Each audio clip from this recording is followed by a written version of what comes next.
Welcome to Car Shopping Insider Strategies. I'm your host. I'm known as Deshone the Auto Advisor. If you have 60 to 90 minutes to spend with us, we're going to talk about how you can make sure you're saving thousands on your next car, not just your next car, but every car you get for the rest of your life. I spent 10 years in the auto industry, 5 with Mercedes, 5 with General Motors, and now we do these streams Monday through Thursday. You can catch us at 12 p.m. Eastern time, and you can get your questions answered live.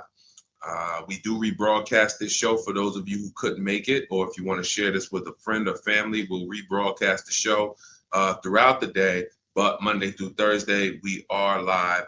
You can meet us here to get your questions answered. So I welcome everyone. You're going to hear me talk about the sponsor of our show, which is my digital book. It's my new digital book. It's called Cars from Home, 7 Steps to Saving Time, Money, and Avoiding Dealerships. We've gotten hundreds of testimonials and we've gotten lots of reviews on this book. People like you using it to get below market purchases, below market leases, below market new cars, all from home. 99% of your transaction should be from home. That's how you put dealers against each other. That's how you see the whole market. The only reason you should be in a dealership is to test drive your cars, is to have your car appraised if you're going to sell it, and to pick up your car if that dealership doesn't deliver. So we're going to get into some serious Q&A. I see we got a lot of people checking in on TikTok. Good to see you, Cindy, Cowboys, Hoop you 42, EJ Mobile. You guys can feel free to start typing your questions. I have my man Dolan in the background moderating, and he's going to bring in all the questions we get so that we can make sure that everyone gets an answer. All right. So feel free to start typing. We do have a welcome special from my new digital book. It's normally $97, but for 30 minutes, you can get yours for $24. That's 75% off because I want you to have this information and I don't want money to be a barrier to you having this information. So you can get yours for $24. If you get to my TikTok bio, the Instagram bio, the YouTube comments, and the Facebook comments before 30 minutes, you got yours for $24. It's worth $97 and more, but $24 is better. I'd love for you to have that special. So feel free to start typing and we'll get to it. Nigel, Kodak, good to see you. Rob, Enrique, this is our Wednesday, May 7th live show. So for those of you who may want to know, are we actually live? I'm going to be saying the dates on the show just so everyone who is live knows that we are live and they can actually type your questions. So while you guys are typing, I want to tell you about this 7-step system that you want to be operating in. You don't want to be out here winging the car buying process anymore, the car shopping process anymore. This is 7 steps. Whether it doesn't matter whether you're a high mileage driver, bad credit person, good credit person, lease person, purchase person. 7 steps. First step is the most important question. How many years are you keeping your next car? This is the most important question because we need to know how are we going to beat depreciation. Depreciation is what we call the unseen expense. If you buy a car today for $40,000, you don't drive the car one single mile. You don't even drive it. Say you don't need it. You park it outside your house for 1 year. $40,000 car. Come back in a year, what's that car worth? Throw some numbers out there. Your brand new car, $40,000. It could be a used car too. You bought the car, you drop it outside your house, you never touched it. Is that car worth $40,000 1 year later? Didn't drive 1 mile. Didn't drive 1 mile.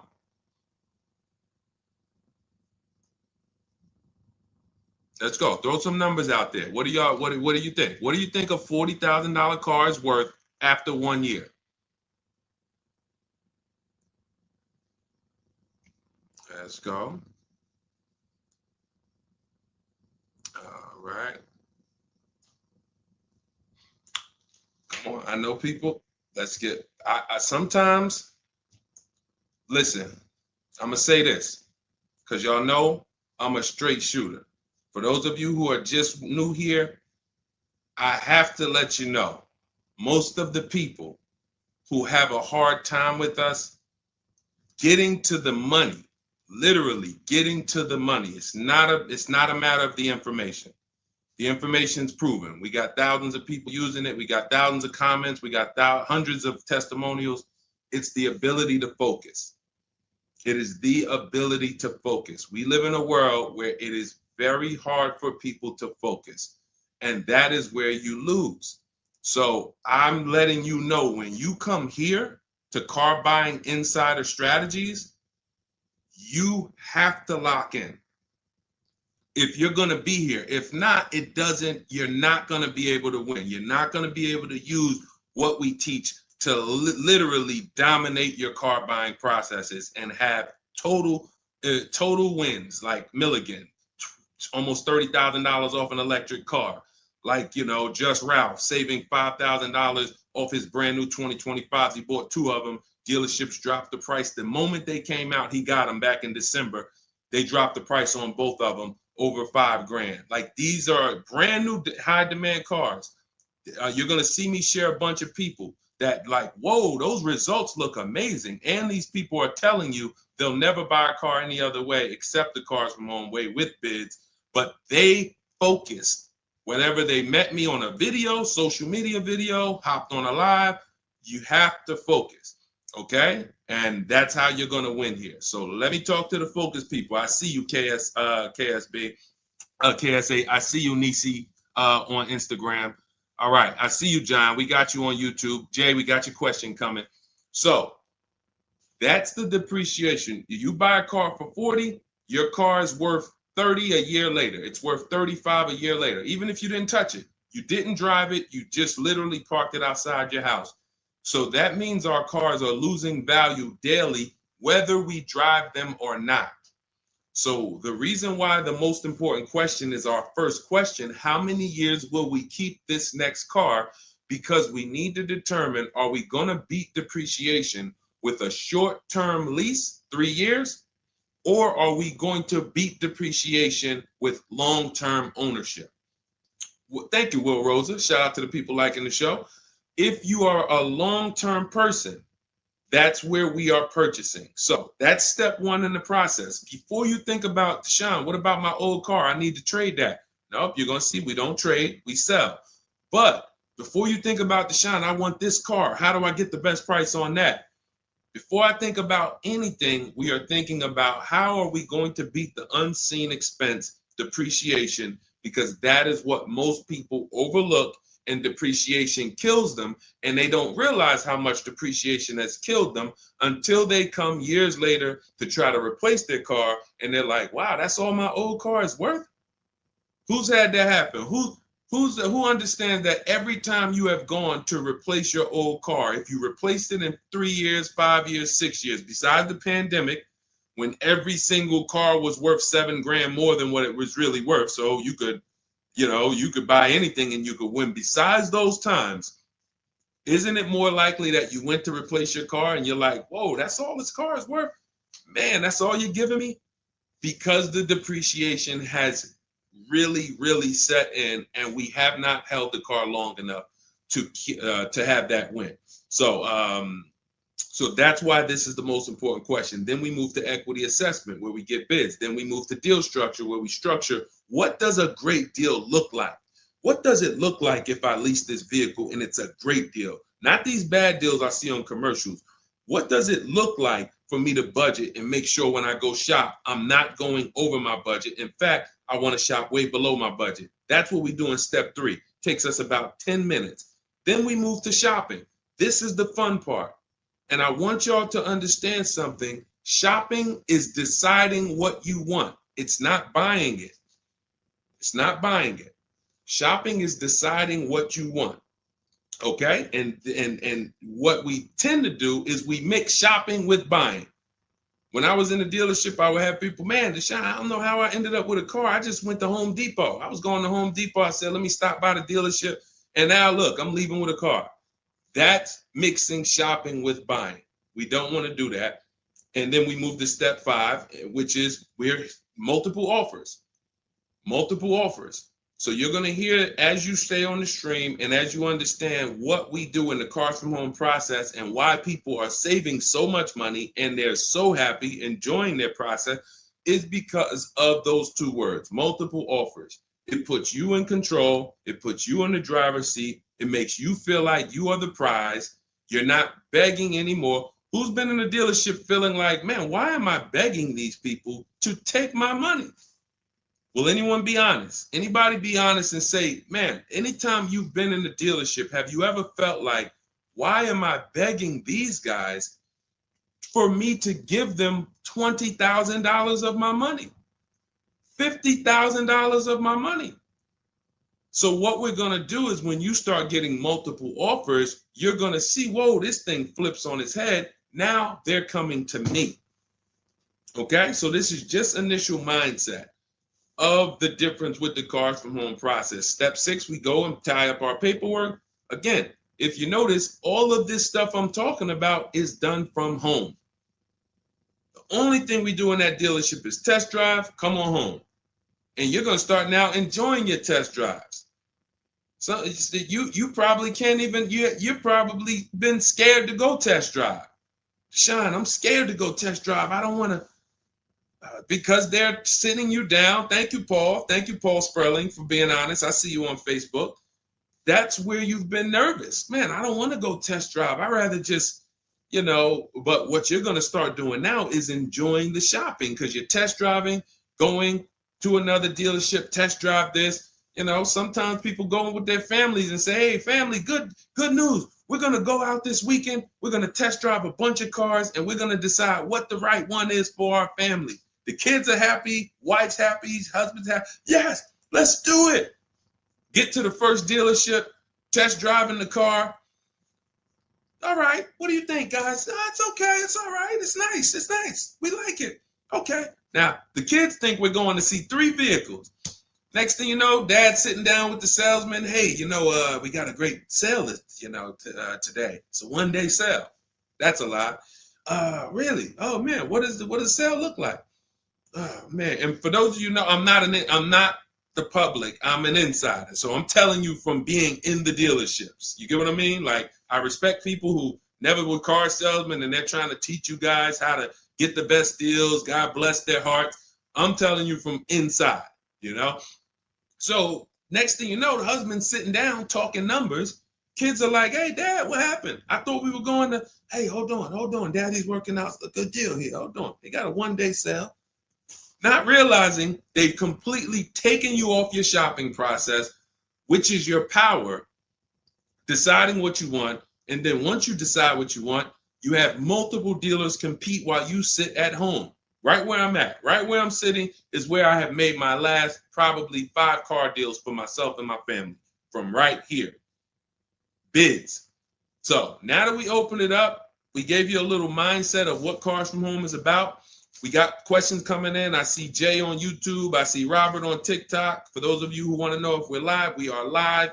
It's our Wednesday, May 7th episode. We're live every Monday through Thursday at noon.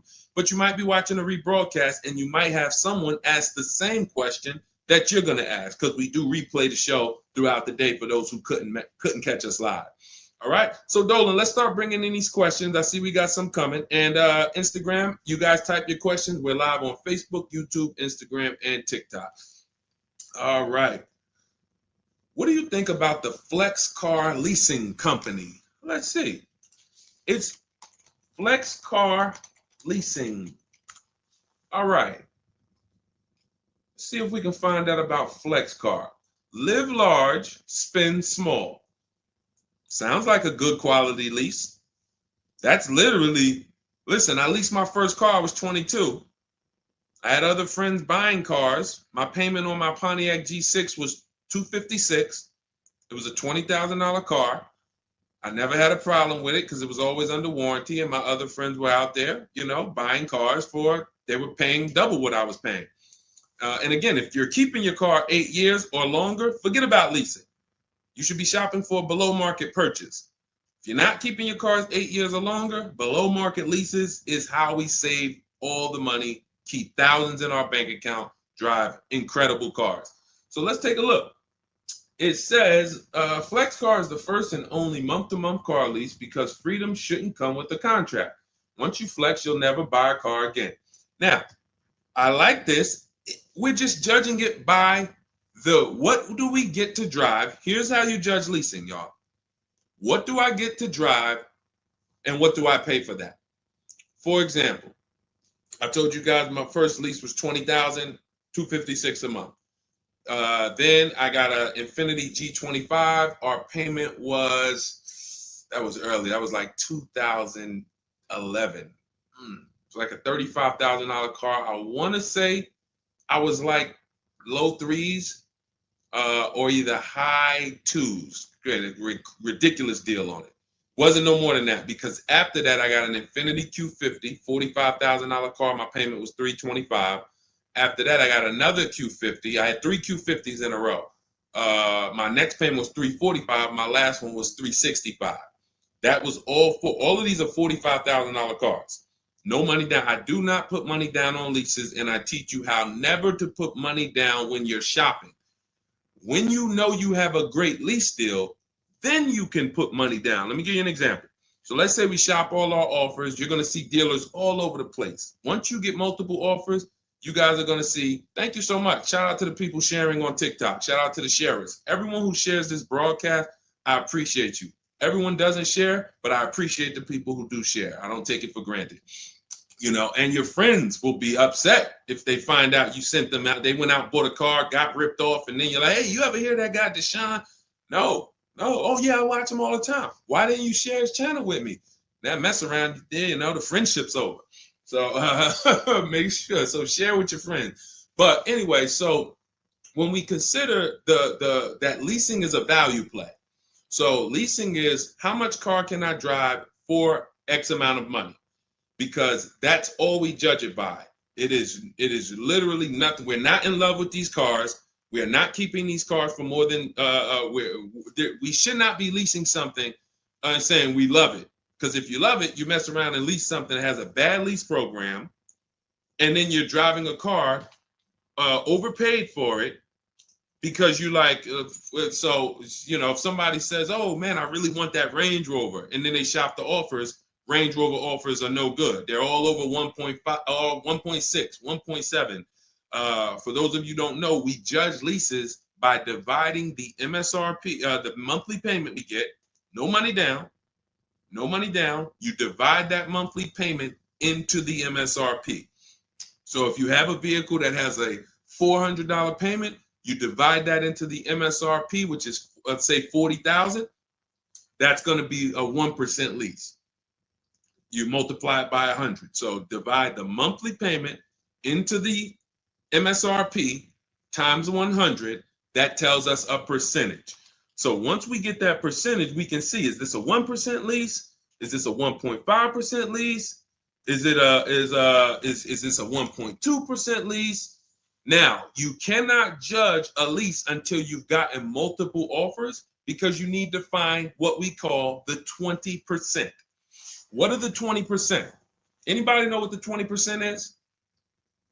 And we're still talking about this Flex Car leasing program because if we can lease cars through Flex Car and they're 1% leases or 1.1 and 1. If you get to drive these expensive cars, but you're only paying 1%, 1.2%, 1.1%, less than 1% of the MSRP on a monthly payment, you don't have to tie up all your money. You got cars under warranty, no problems. This could be a really good thing. Now, I haven't used Flex Car, but I'm just telling you, if you guys explore them, this is what we are judging because this is how we judge leases. Okay, there's nothing else about it. So you divide your monthly payment. You don't have to worry about taxes. Here's why you don't have to worry about taxes. And here's why you also don't have to. We're just talking about leasing. So let's continue to ask questions about used. I don't know if more people are just interested in leasing. Maybe you guys can help me out. Is it that more people are interested in leasing because we get a lot of questions about it? You know, we have systems for pre-owned cars. Shopping deals with getting below market pre-owned cars, getting below market new cars. saving money with our bank bidding war, making banks and credit unions bid for our interest rates, selling cars to get our equity out, bidding. So we have all types of stuff outside of leasing, but I'm going to answer the questions you guys ask. And if Dolan keeps pulling in the questions, and most of them are about leasing, then that's what we're going to talk about. Okay? So so here's the reasons why you never have to worry about what about the taxes and fees, and what about the selling price? Do I divide the monthly payment into the selling price or the MSRP? Well, you're going to do it on the MSRP. That's that sticker price. I'm going to show you guys an example here on the screen so you can see. This is a sticker, window sticker, and you can see, Dolan, can you snatch that? Thank you so much, Dolan. The total MSRP right here, that's your MSRP. That is what you're dividing your monthly payment into. Now, the MSRP tells us the value of the car in the market. The MSRP tells us the value of the of the car in the market. It does not tell us what they're selling the car to us for and how much they've discounted it. That's reflected in the monthly payment. So you have a $40,000 MSRP. One person, one dealership, an 80% dealer offers us $600 a month for that. Okay, another dealer, 80%, offers us $650 a month for that. No money down. Remember, always shop our lease deals with only first month's payment due at signing. Only first month's payment due at signing. You don't do anything else but first month's payment due at signing. And you tell dealers how you want your lease deals presented to you. You do not let them work you up a random lease deal. Okay, so you get your first month payment and you say, okay, one dealer says $650, $40,000 car. This is an average car. $600. Another dealer says $550. But then here comes this 20% dealer, $425. So now you're looking and saying, whoa, the percentage for the higher dealers is 1.4, 1.45, 1.6, 1. But this lowest dealer is 1.2, 1.1. What's going on here? Same exact car. This is the 20%. You've identified the 20%. They've identified themselves, and the lower sales price that they're giving you is reflected in the monthly payment. So so the monthly payment is where we can see the discounts, not the MSRP. So we divide that monthly payment into the MSRP, gives us that percentage, and we can see those with the lowest offers, lowest percentages have made us the best deal. And we always make sure we tell them, put your taxes and fees into the payment. Okay, now I have templates for this. So everything we do is by email. If you guys want to take this and use it, you want to try calling around, just remember this stuff. For those of you who do not want to remember it, you're like, Deshone, give me the blueprint, give me the step-by-step. We have everything in my digital book, Cars from Home, 7 Steps to Saving Time, Money, and Avoiding Dealership. I wrote the templates out. You just fill them in, blast them out. We show you something we call the 25-to-5 strategy, where you connect with 25 dealers in 20 minutes, and your goal will be to get 5 offers. So as our welcome offer, you can get your copy for 75% off, normally $97. But if you head to my TikTok bio, you won't leave the show, Instagram bio, YouTube comments, or the Facebook comments, you can get yours for $24, which is going to be 75% off. It's a digital book. You'll have it by the end of the stream. Okay? But this is very important. When we're judging lease deals, whether it's through FlexPay, whether it's through an individual dealership, it does not matter. We are judging them based on value. And the lower percentage I'm paying to drive X amount of car, the better value that we're getting. Okay? That makes sense? Type $signs if that makes sense. If anybody needs me to go deeper on that, we can certainly go deeper. Okay? I just had to, there's somebody named Pop. We blocked him on TikTok. He said, talk too much drama to drive a car. He never say that with a house. And if he would, he's totally ignorant. And here's the thing. We have been taught by the auto industry, a multi-billion-dollar industry, that we know as the public takes advantage of people and rips them off.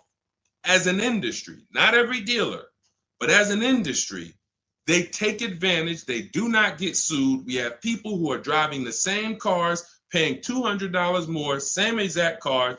No one is getting lawsuits. You're ripping us off because you've taught us that we should be able to come into the dealership, make a $30,000 transaction on the low side. The average car price is probably 40, 45 grand. They've taught us that they've taught us we should be able to make that decision in 1 hour with no real competition and no real information. So when we talk about strategy and the way we save money, when you look at somebody like a Marie, hey, just wanted to reach out and say thank you. I love these emails, by the way. Those of you who have my book, who are using it, please continue to send me these types of emails. Marie said, just wanted to reach out and thank you. Using the guide, I saved over $13,000 off MSRP, got my payment to be hundreds lower per month and maintenance included with no money down. Just wanted to say thank you. 2025 GLC 300 coupe, fully loaded. Now, some of you have this exact same car, or you know someone with it. You know someone with it. And they probably went out, got it traditionally in 2 hours, did very little shopping because they wanted this car. But Marie used the cars from home process, got my book, $24. Hopefully she got it at the welcome offer for $24. And that $24 investment saved her $13,000 off this new car. $13,000. We are not here on Wednesday, May 7th, to talk about hundreds of dollars.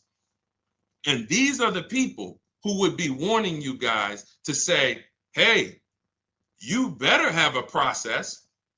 And if you don't, that's okay. You don't need a process. Just know you're overpaying.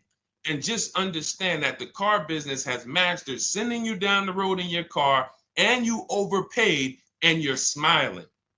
It's a very, very powerful business, multi-billion-dollar machine where you could send hundreds of people down the road smiling and they literally overpay. You just made $5,000 on them, $8,000 on them, $10,000 on them. That, you know, there's a saying in the car business, the happiest customers are the ones you make the most money on. That is a saying. So the happiest customers, the ones that are no, hey, listen, you got to do better, man. Hey, man, I'm still not happy because you still don't feel like you got a good deal. Those are the people that you make the least money on. Still making money on them because they're not comparatively shopping. But the ones who, oh, Joe, you were great. You made this so easy. Go see Joe, everybody.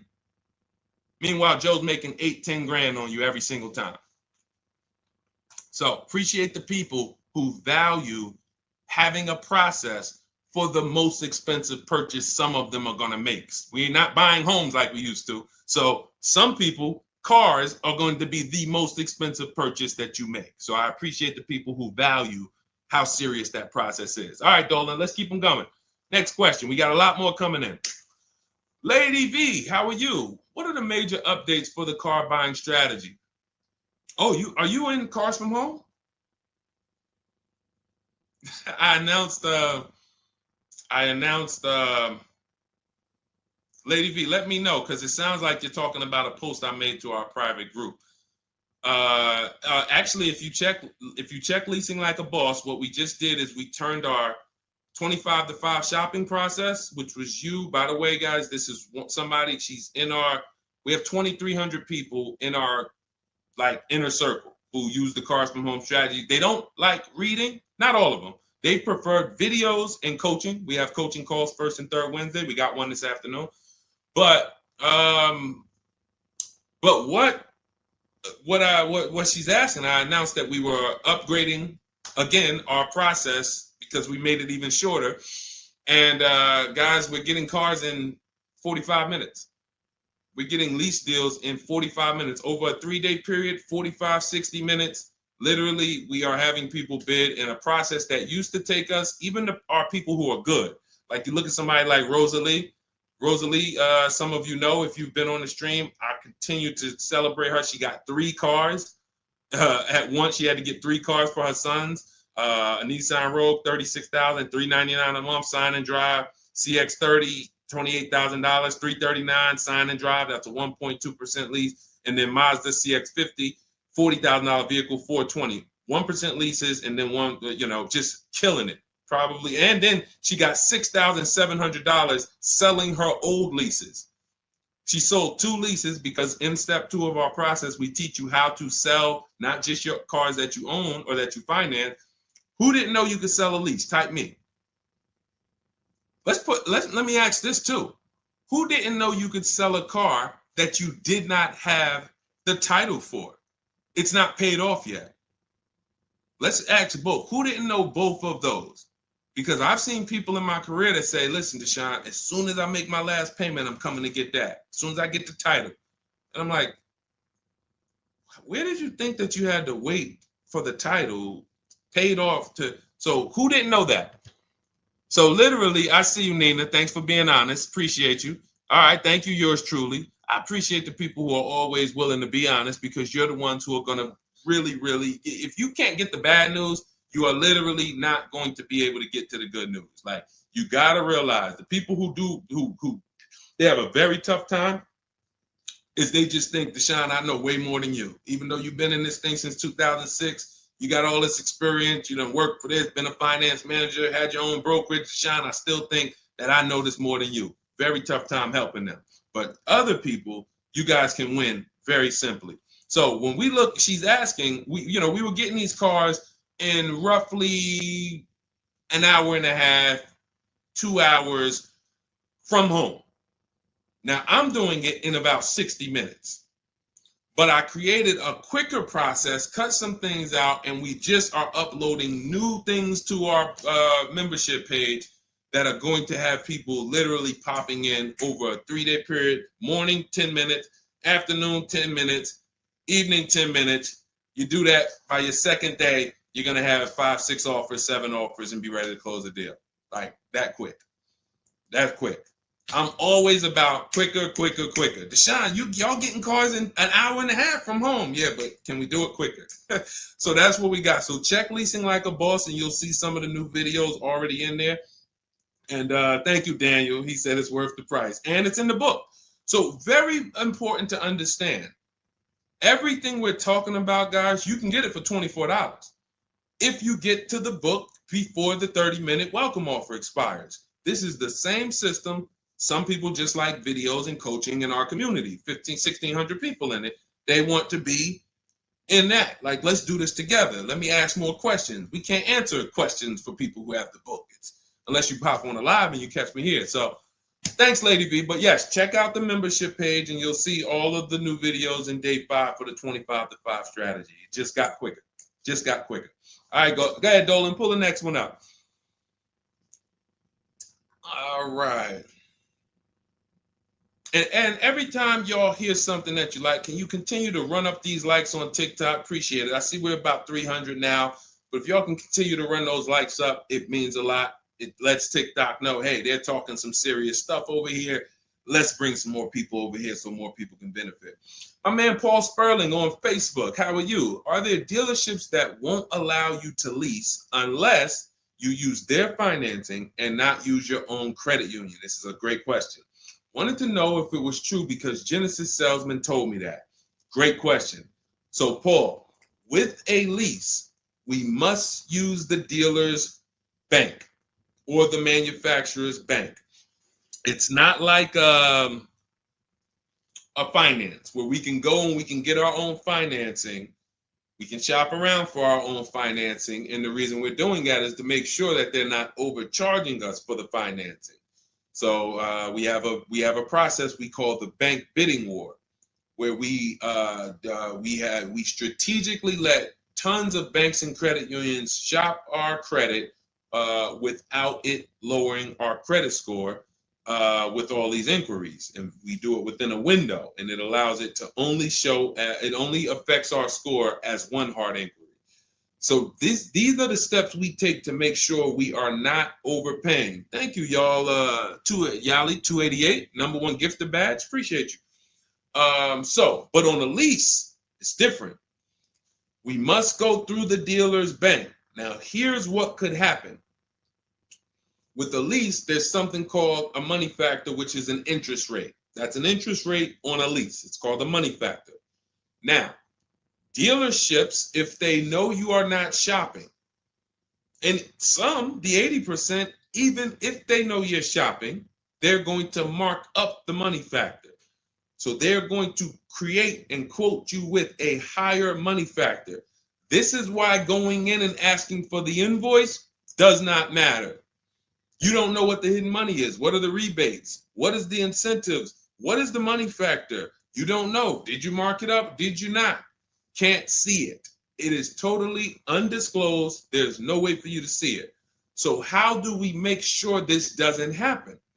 Multiple offers. Because when we know you're shopping now, and again, you're going to see as you guys get multiple offers, sometimes it's not going to matter. You're still going to see offers that are extremely high. And you're like, these guys are still quoting us high, even though they know we're shopping. Correct. Because this is what they sell their cars for. And they will sell this car to someone else for the higher price who does not have strategies before they discount it to sell it to you. They would much rather say, Mr. Customer, that's my best deal. I'm sorry if it's not in your budget, but that is my best deal. They're not lying because they're going to sell that car to someone else who does not have strategy, who will gladly pay it. But once you begin to shop around, you're going to see, like I have a market report up. Can you snatch that question down for 1 second, Dolan? There's a market report up here on the screen for an Infiniti QX60 Lux. It's a $61,000 vehicle. Now we can see so far, and this was literally when we got 4 offers. Now what you're going to be getting is at least 5 to 7, and then you make your decision.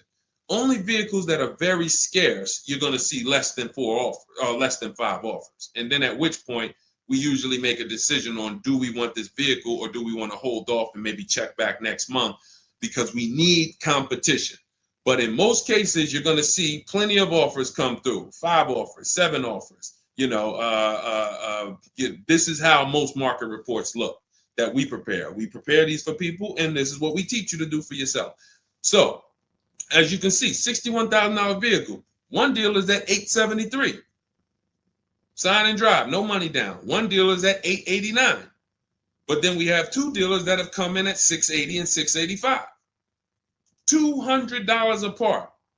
So now there are people in these other dealers that are at $800, almost $900 a month, negotiating. Come on, man, can you get me down under 8? You see how that's a losing battle? They're at $889, right? They know we're shopping, because when we shop, you always want to let dealers know. I'm speaking to a couple dealers. You catch more flies with honey than with what is the saying? Vinegar. So be nice, be friendly. All the scripts we have, you use our scripts. We have thousands of people using our scripts from our book and from our Shop with Deshone coaching program. And they're nice. They're friendly. They're not like aggressive. They're firm. But when you're talking to dealers, just be, hey, I'm shopping around. Hey, and you're still going to see, that's my best price, $800. That's how you know. Don't get emotional.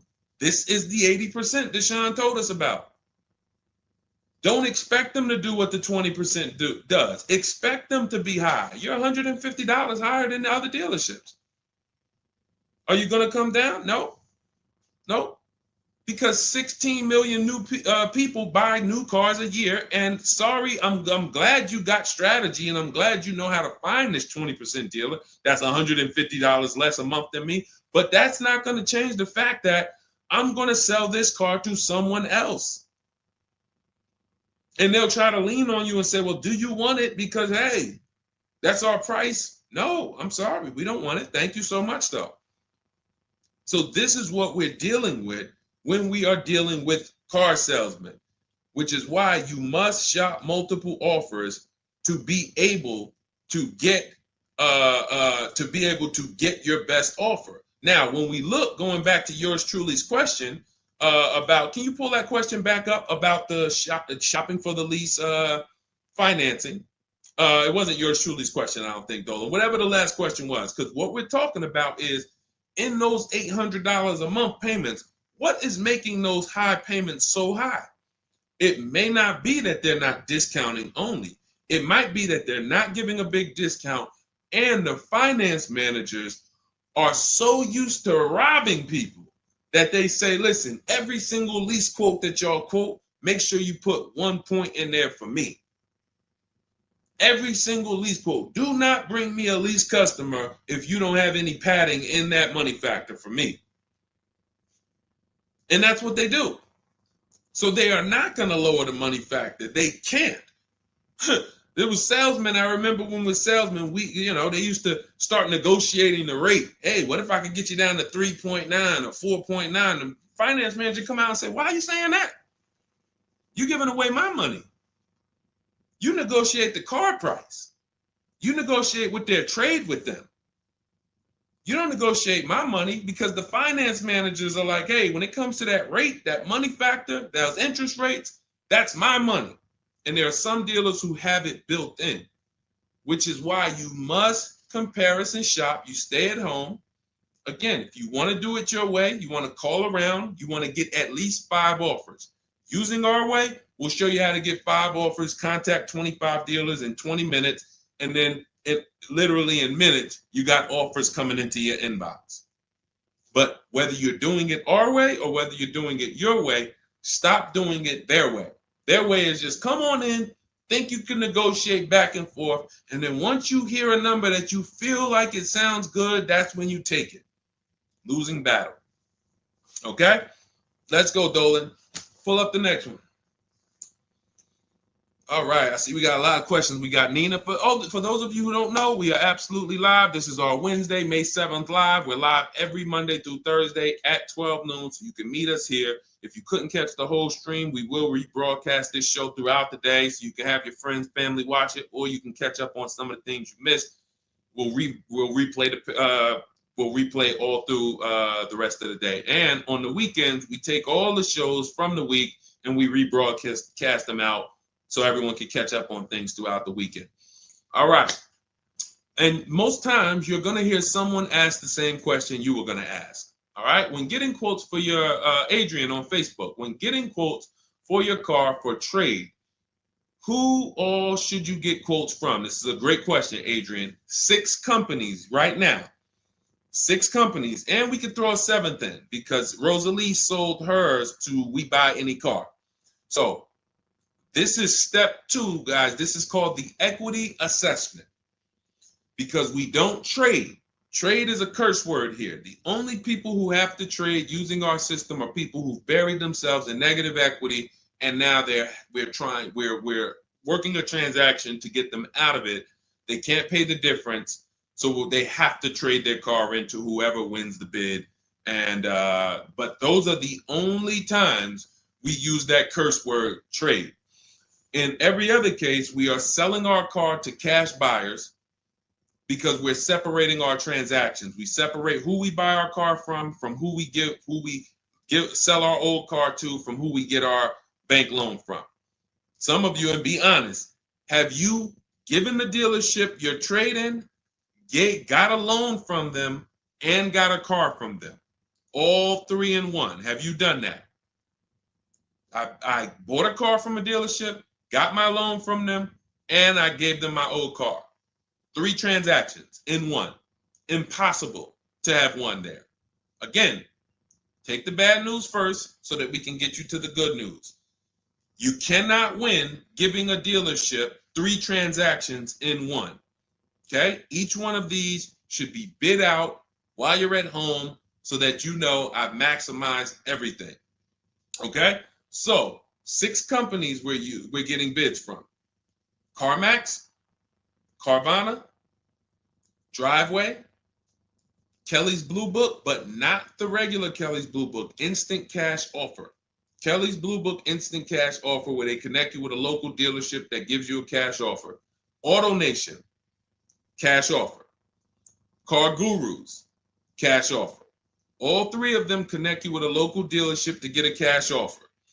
Now, when you throw in We Buy Any Car, or maybe a local cash buying company that you might see commercials with, hey, we want to buy any car, we'll buy your car. All of them. Now, this takes about 25 minutes to do to get all of these quotes, but you're not getting, this is a third of your transaction. So those of you who are like, I'm just going to trade, God bless you, do you. But you're not going to make the money we make. You're not going to make the money Rosalie made. Sold 2 leases, put $6,700 in her pocket at the end of the lease. And what many of you, do I still have Melissa's See, Melissa, many of you who are going to learn that you have not been a long-term person and you have been buying your cars, you're going to get your bids, and then you're going to put a ton of money in your bank account because you're going to lease with no money down. And once you lease with no money down, I don't think I have it up. I think it was from last year. And because we're just showing all 2025s and 20. Yeah, that's all we're showing right now is, recent people, but some of these, Dolan, I'm going to go back and grab because some of them were unique in that when you see you've been somebody who's been taking loans out and you're like, Deshone, every time I buy a car, I take loans out 5-6 years. I go trade the car in after like 4 years, or maybe I pay them off and then I go and trade them in. And I always end up really not getting nothing. I got high payments every time. And then whatever my old car is worth, I use it for a down payment for the new car. I don't really see where that money goes. So this is a repetitive cycle. What you're going to do is actually get your cash bids, realize, all right, I've been breaking the 8-year rule. The 8-year rule says if you're not buying your next car to keep at least 8 years, you should be getting a below market lease. That's what you should be shopping for. That's going to save you thousands upon thousands of dollars more, and you're going to drive better vehicles. If you're keeping your car more than 8 years, then you should be shopping for a below market purchase, new or used, based on your budget and your values. So the 8-year rule. So you say, man, I've been breaking this 8-year rule. I'm not keeping these cars 8 years. Let me go and shop for my below market lease next time. So my normal car that I would normally trade in, not really see where that money's going. Now I'm going to bid that out to CarMax, Driveway, Carvana, Kelly's Blue Book Instant Cash Offer, Driveway, Car Gurus, and We Buy Any Car. I'm going to see the highest bidder. The highest bidder might be like, because Melissa, I think she made like $14,000. She had like a 5-year-old car that she would normally trade, but it was paid off. And she's like, all right, I'm not going to go and use this as a trade and buy something else. She gets like, you're going to have like 12 grand equity, 15 grand equity. Beautiful. And what's going to happen is when you shop for your below market lease, you're shopping with only first month's payment due at signing. So you find your lease, you've already been paying super high payments because you've been purchasing. Now you're like, whoa, I could drive this new car and it's $200 less than what I've been paying. I don't got to put no money down on this thing. You pull out of there with a super low payment, new car, and you got a $12,000, $15,000 check going in your bank account. Got my car, and now I can see where my equity is going. It ain't going to you, dealership. It ain't going in that car. It's going in my bank. And this is, that's one of the most beautiful things I love to see. And it only happens for people who have been, unfortunately, programmed and brainwashed to buy cars.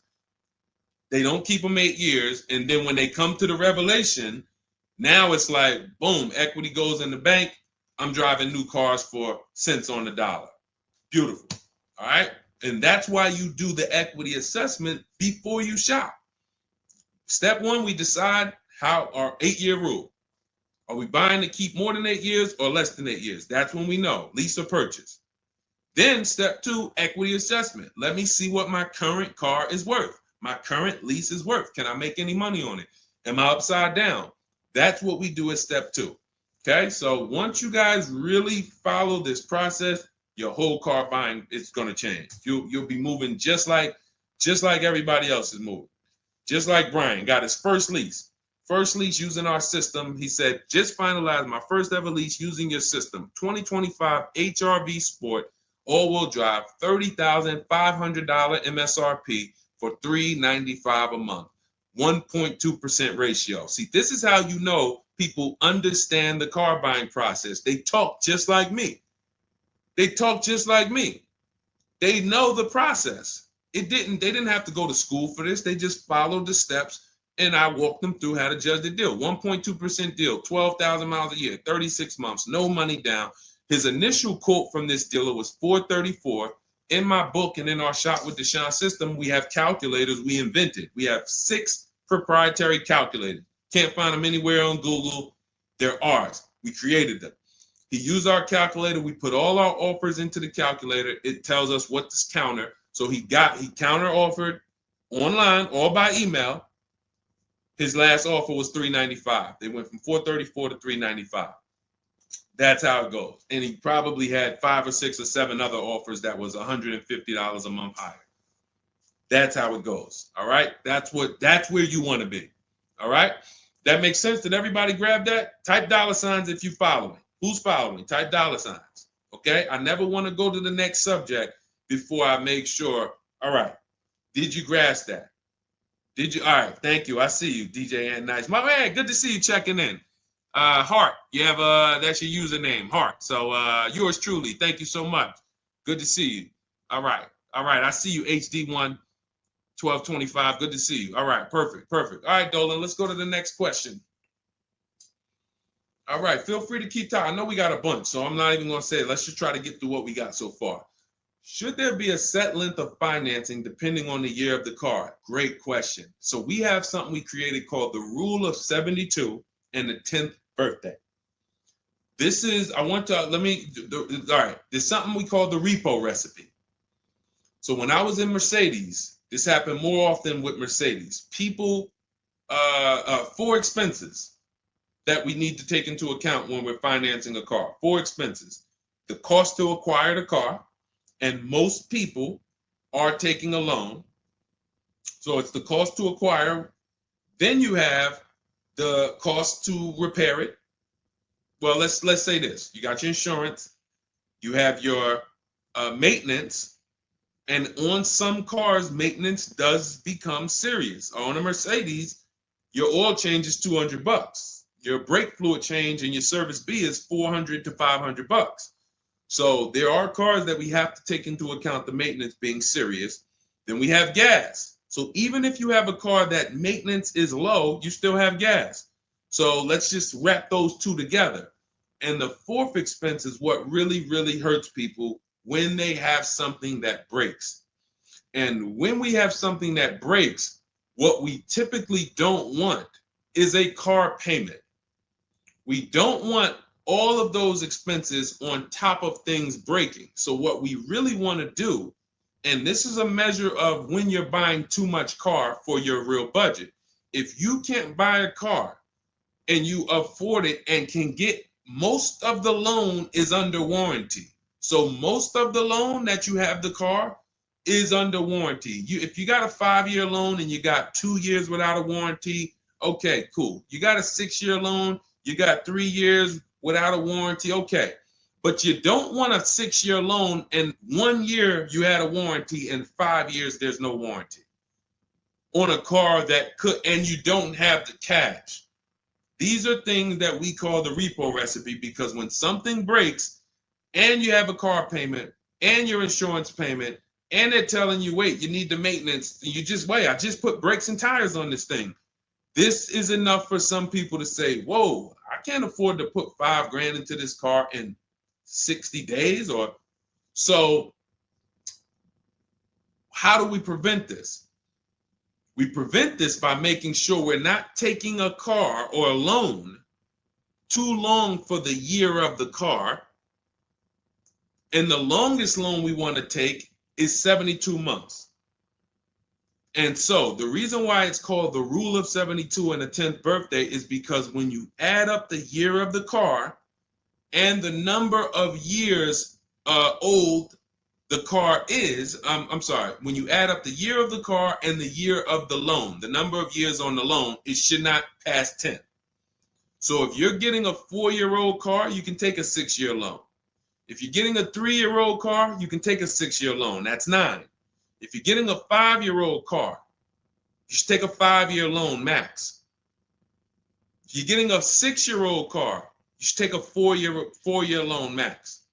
Now, why is this a test of affordability? Because some of you are saying, whoa, but I can't get the car that I really want at that number. Then that means you can't afford the car that you really want. Again, it doesn't mean you can't break that rule, but it does mean that you're going to have a loan on a car that's older than 10 years. This is risky. So it's nothing wrong. The reason we create these boundaries, so at least when you cross them, you know you're crossing them. So if something happens, you're not surprised. You're not like, whoa, how did this happen? Well, I took a little risk. I took 1 year longer. Then, the car's 11 years old. I still got a loan on it. Stuff goes wrong. I'm out there. I got more exposure. But if we use that as a gauge of affordability and say, you know what, if I can't afford a 6-year loan on this car, then I can't afford the car. If they're telling me I got to take 7 years, that's why we cap both. We cap the number of years you should take at 72, absolute longest. And some of you know we default to a 5-year loan when we're shopping. This will also help you because you'll look and say, 5-year loan, every $5,000 is about $100 per month. So as you're shopping and you're looking at cars, you should be saying to yourself, all right, $20,000, that's about a $400 payment. All right. And that's if I put no money down. You got your taxes and fees. Maybe I'll take care of the taxes and fees, but that $20,000 car is going to cost me about $400 a month, 5 years. $80,000 car, you're looking at, divide that by 5,000. That's $1,600 a month for 5 years. Doesn't matter how high you go. But when you don't have these rules and you go in, here's what tends to happen. You look at cars that are way more expensive than you could afford, and you say, hey, can you get me to this payment? And a salesman, are they ever going to say, no? They're going to say, oh, let me see what I can do. Next thing you know, they come out and say, hey, good news, I got you to $1,000 a month. Hey, good news, I got you to this. Way below what our rules are. Way below than the $5,000 every 100. So you got to say, how did they get me to way below the every 5,000 is 100? How many years is the loan, sir? Oh, well, listen, what's more important to you, the payment or the number of years? Well, both are important to me. How many years is the loan? Well, right now, this is an 84-month loan. This is a 96-month loan. Wait, so 7, 8 years? 8 years, 9 years? You're talking like, yeah, well, and that's how you get jammed up. So if you keep these boundaries in place, longest loan I'm going to take 6 years, 72 months. When I'm shopping for a car, if I'm purchasing it, not leasing, I am looking and saying every $20,000, every $5,000 I'm going to borrow, it's going to cost me about $100 per month. If you do these things, look at the car. What's the year of the car? 5 years old? All right. Max I want to do on that car is a 5-year loan. Oh, it's only 3 years old? All right, I can stretch to a 6-year loan if necessary. You keep these boundaries, you will be safe. You stay far away from the repo recipe. When things tend to go wrong at that 9, 10 year, 11 year mark, you got to put some money into the car. Car is paid off. You don't have to worry. Okay? High dollar signs if you guys followed that, and we can move on to the next question. Everybody clear on that? Colin Moore, welcome to the community. New follower. We are live. It is our Wednesday, May 7th episode. You may be watching us live at noon, or you might be watching a rebroadcast. We rebroadcast the show throughout the day until our next show tomorrow, which is at noon. Monday through Thursday, we're live at noon. You can please tell your friends who are shopping for cars, meet us here. If they'll be shopping for cars in the next 6 months. This is where they want to be. And they really don't want to wait. I mean, I'm trying to get people to stop waiting till they need a car to go and start learning this stuff. You want to be in the market 90 days before you need a car. We've been programmed again to wait until, and it's probably the anxiety. I put it off to the very end. We've just been programmed to wait until the very end, and then we go in and now we have desperate vibes. We're like, oh, I got to take anything I can get.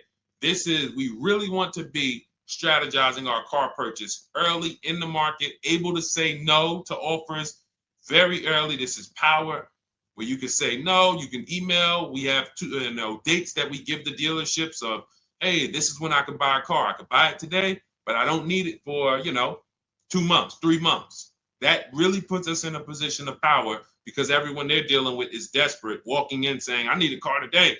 Oh, I hear these cars are hard to get. All of this wrong, desperate energy that's going to make them pay more. That's what they want to sell. We come with, no, we can make a deal today, but we don't have to make a deal today. And when we come like that, it really positions us to, next month, the car salesman will be like, man, I ain't sold a car in 4 days. Oh man, let me call Kevin Gilder. Hey, Mr. Gilder, are you still in the market? Yeah, I'm still here. I told you I got until I got a couple months. Oh, cool, man. Listen, I think I could get that offer you made last month. We couldn't do it last month, but we were super busy. Everybody was in here, man. We charging them all of this money, but right now we're pretty desperate, and I would like to take your offer to my manager. Sure, definitely. That's obviously not what they say, but that's what they're thinking. So you want to be positioned for that. If you shop every single time in an emergency, you're not going to be able to be positioned for that. Okay? We don't want to be in the habit of emergency shopping. Not here. Once you have this way, you'll be like, oh, man, I could get in the market early. All right. Go ahead, Dolan. Oh, for those of you who are like, Deshone, there's no way I'm going to remember all of this stuff.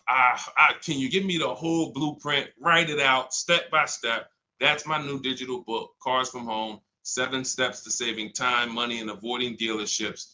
And it's 7 steps, whether you are purchasing, whether you're leasing. We get below market leases. You're going to get below market leases, below market new cars, below market used cars, below market financing, because you're going to have banks and dealers bidding for your financing.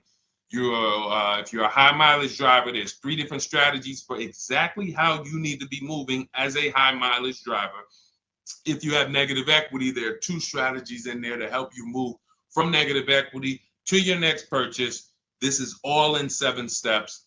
Very simple to follow. So you can get your copy. It's normally $97, but you can get your copy. Part of our welcome offer, 30 minutes only. If you visited already and that timer started, once 30 minutes goes to 0, it is now $97, which is worth every penny. But I'd rather you get the welcome offer. So go grab it. TikTok bio, Instagram bio, Facebook comments, YouTube comments. Click those links. Go grab your book and come on back to the stream. Make sure after you get the book, you screenshot the thank you page, because it has my support team's email. Sometimes you're typing fast, type your email wrong. You don't see that book in 10 minutes. Just send an email to my support team. They'll get you your book right away. All right, go grab it before the 30 minutes is up. Go ahead, Dolan, shoot the next one. You don't want to have your own financing all the time, pure knowledge. Sometimes dealers have 12, 13 banks sometimes. Sometimes they can beat what you get on the outside. The key is creating a competition.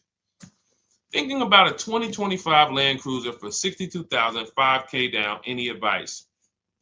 How do we know that's a good deal? How do we know that's a good deal, everyone? Now, mind you, that's how a lot of people approach the car purchase. I'm thinking of this car. All right, I'm looking for, I got 10 grand down. What we haven't, so here's what you discussed in this statement. I'm going to read this question again, and you're going to see 2 pillars that unfortunately we're combining. Thinking about a 2025 Land Cruiser. So now in my mind, for 62K.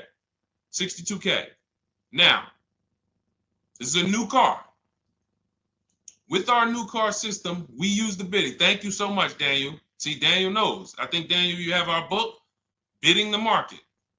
So that's where we're missing everything. So now we're looking at the new car, which means what our process is, we're connecting with 25 dealers to get bids. If you said, Deshone, I called around, spoke to several Toyota dealerships, and the best dealer that I found who's going to offer me a car is going to give me $8,000 off. But I got 5 offers. I got 7 offers. Some people said they're not going to do any discount. Some people had $3,000 in fake fees and dealer adjustments. Some people had protection plans and they took off a little money, took off $5,000, but they had all of these fake fees. So it's really not even like they took off $5,000. But one dealer didn't have the fake fees and he discounted $8,000. Boom. That's a bid. You did it manually. Didn't do it our way. That's just fine. But that is allowing you to have the peace of mind that I'm getting a great price on the Toyota Land Cruiser. Separately now, we're moving to our financing because you said $5,000 down. Therefore, you're getting a loan. So we would now have banks and credit unions bid to now submit offers to you within a 24-hour period. You have all these banks, credit unions online bid for the loan, get the best interest rate. We give the dealer a chance to see can they beat it. In which case we bid out the loan, we bid out the car purchase, and now and watch this. I'm home doing that before you even get home from your dealership. One visit, you're in the dealership 3 hours.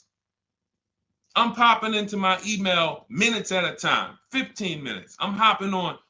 I'm getting banks to bid in an hour. Everyone's bidding. Boom, boom. I'm getting dealerships to bid. You're still at the dealership. You're just meeting the salesman. You're still wondering, do they have a black one? Hey, he said he had a black one. He was going to pull it up. All right.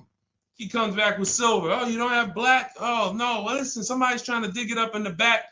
We're going to see. Why don't you drive this one and then maybe we'll see. Okay, listen, I'm here. Cars from home people, we here moving. We already gotten offers coming in. You still waiting for a test drive. This is how we move. So not only is our process and the way we shop the key to getting all these offers, like again, you look at somebody like this was crazy. Val Boss lady, $51,000 vehicle, zero maintenance, zero time. Look, she got a 1.1% lease on that. Let's look at where's Sean? My man Sean, because Sean was actually one of the $72,000 vehicle. He saved with the rebate and with the dealer discount. He saved $21,000 off of it. $21,000 off of it. He's sitting here chilling at home. Dealers, I'll take off $3,000. I'll take off $5,000. I'll take off $10,000. Oh, I'll take off $20,000. Whoa. So it's not only is it the money that we save, it's an easier, more fun process. So that's what you need to do. Like, step out of that old way. Understand that I need to get multiple offers for the Toyota, and I need to get multiple offers for my financing, and I do that right here from home, where nobody can come into my house and say, hey, you get into the dealer here. What are you doing there trying to shop from home? We see you. You're not going to break our programming on you. You better get up right now and walk into this dealership so we can charge you more. Who's going to do that? While you in your living room, while you at work? Dealers bidding while you at work. Never been to a dealership. It's freedom.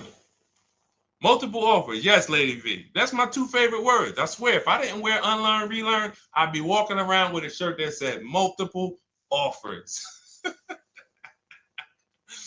All right, let's go, Dolan. Shoot the next one up. We got time for a few more. Let's go.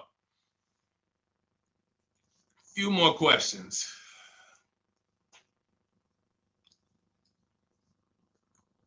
Atiba on Facebook. How is the best way to sell your personal car? Is that in the book? Yes, that's our equity assessment. Step 2. Step 2. Multiple offers. Get your 6 to 7 cash offers. And if you don't need to replace your car, just go and get your check. Do your inspection, get your check. Cash offers, CarMax, Driveway, Kelly's Blue Book Instant Cash Offer, Carvana, AutoNation, Car Gurus. You want to throw We Buy Any Car in there? 7 offers. Get your cash offers. Now, if you are replacing your car, we are timing the transaction. What that looks like is we get our bids for our old car, our current car, or our lease. We assess what our equity is, and then we go shop for the new car. And once we find the best offer for the new car, we then go in. We'll give the dealer a chance to match it, but they usually can't. Hey, I'm selling my car to We Buy Any Car. You know, they're giving me this. Can you beat it? No, that sounds crazy. I can't beat that, because they're not going to win 2 bids. They're not going to beat all of the new car dealers or the used car dealers to sell you a car. And then they can also beat all the used car cash buyers to buy your old car. They'll be out of business. So you go pick up your new car, drop off your old car, or go drop off your old car, get your check, drive over, pick up your new car. Maximize both transactions. It's a beautiful thing. That is the way it's done with us most of the time. Very rarely is the dealer we're picking up our car from the same one who's buying our old car. Very rarely. But yes, absolutely, that's in the book. All right, let's keep it going. Dolan, next one.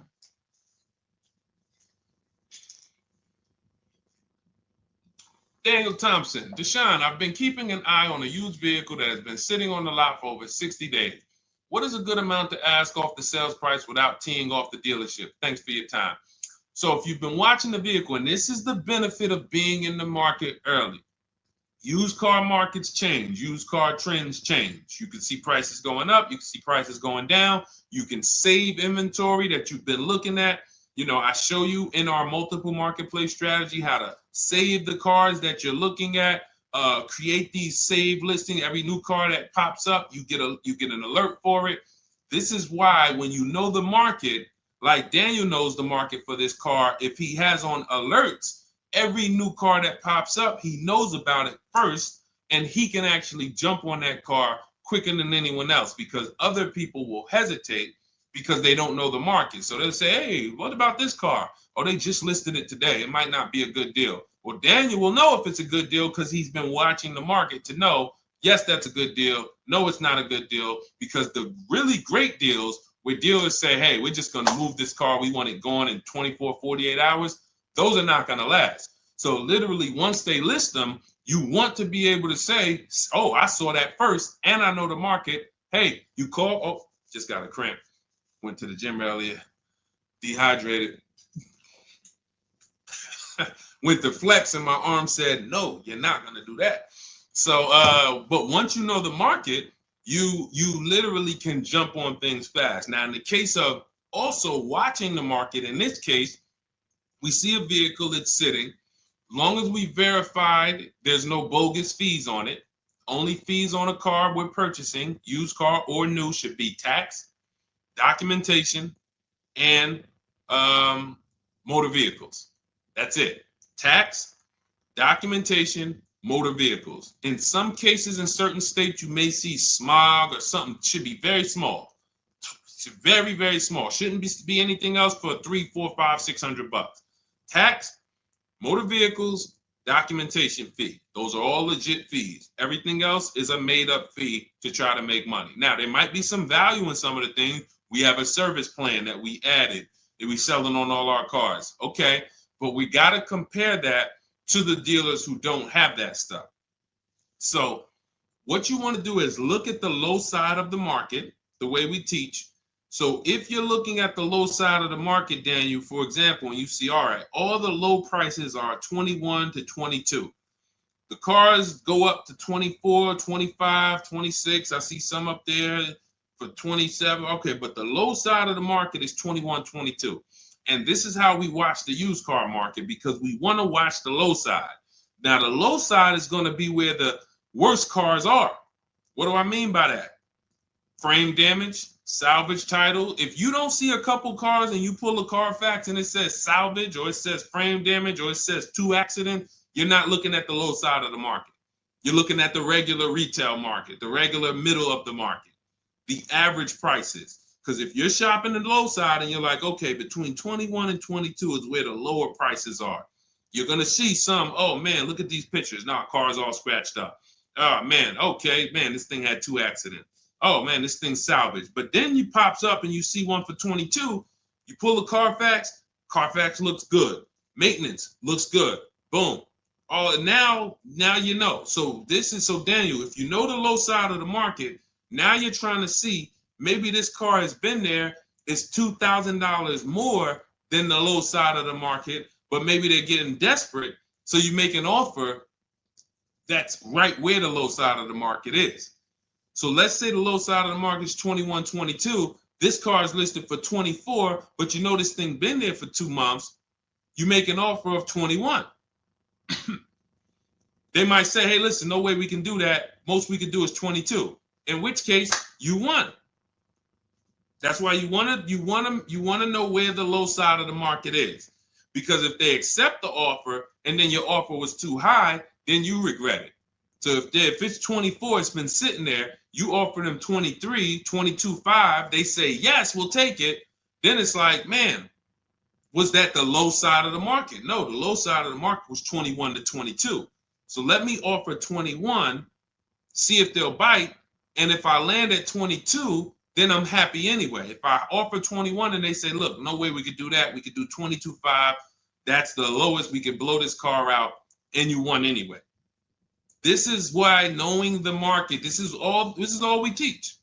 Whether you're in Shop with Deshone or a video checklist, or whether and watch this. The thing about our process is every time you use it, it gets quicker. So the longest it's ever going to take you to get a car using Cars from Home is the first deal.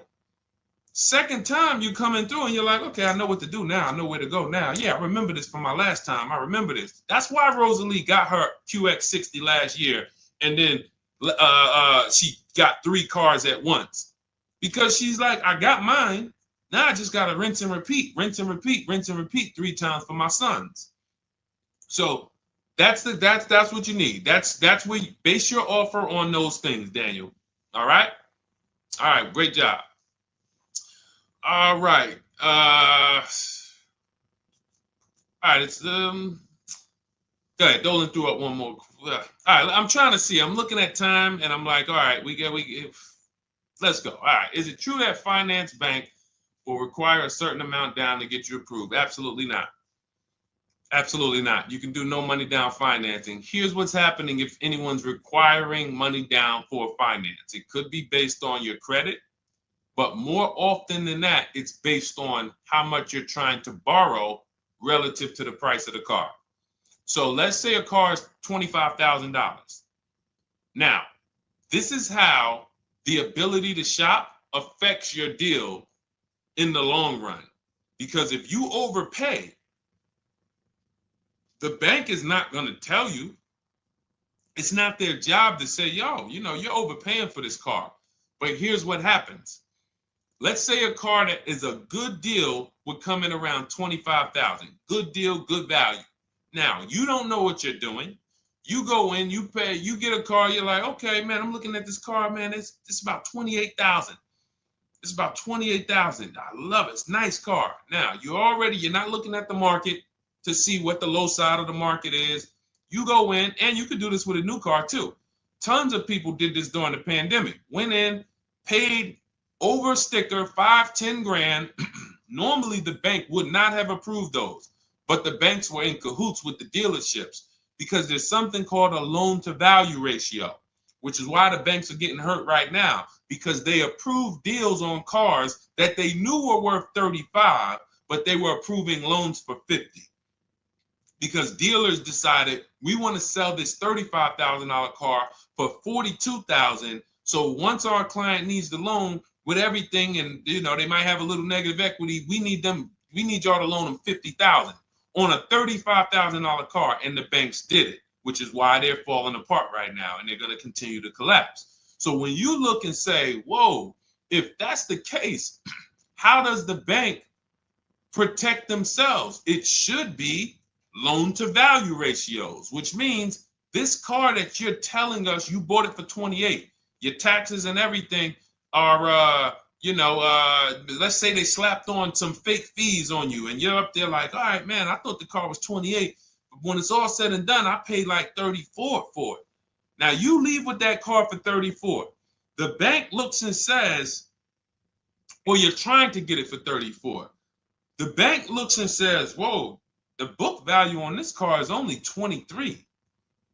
So actual cash value might be, we could lend, the actual cash value is like 23. We could lend 25. I could see if somebody bought it for 25.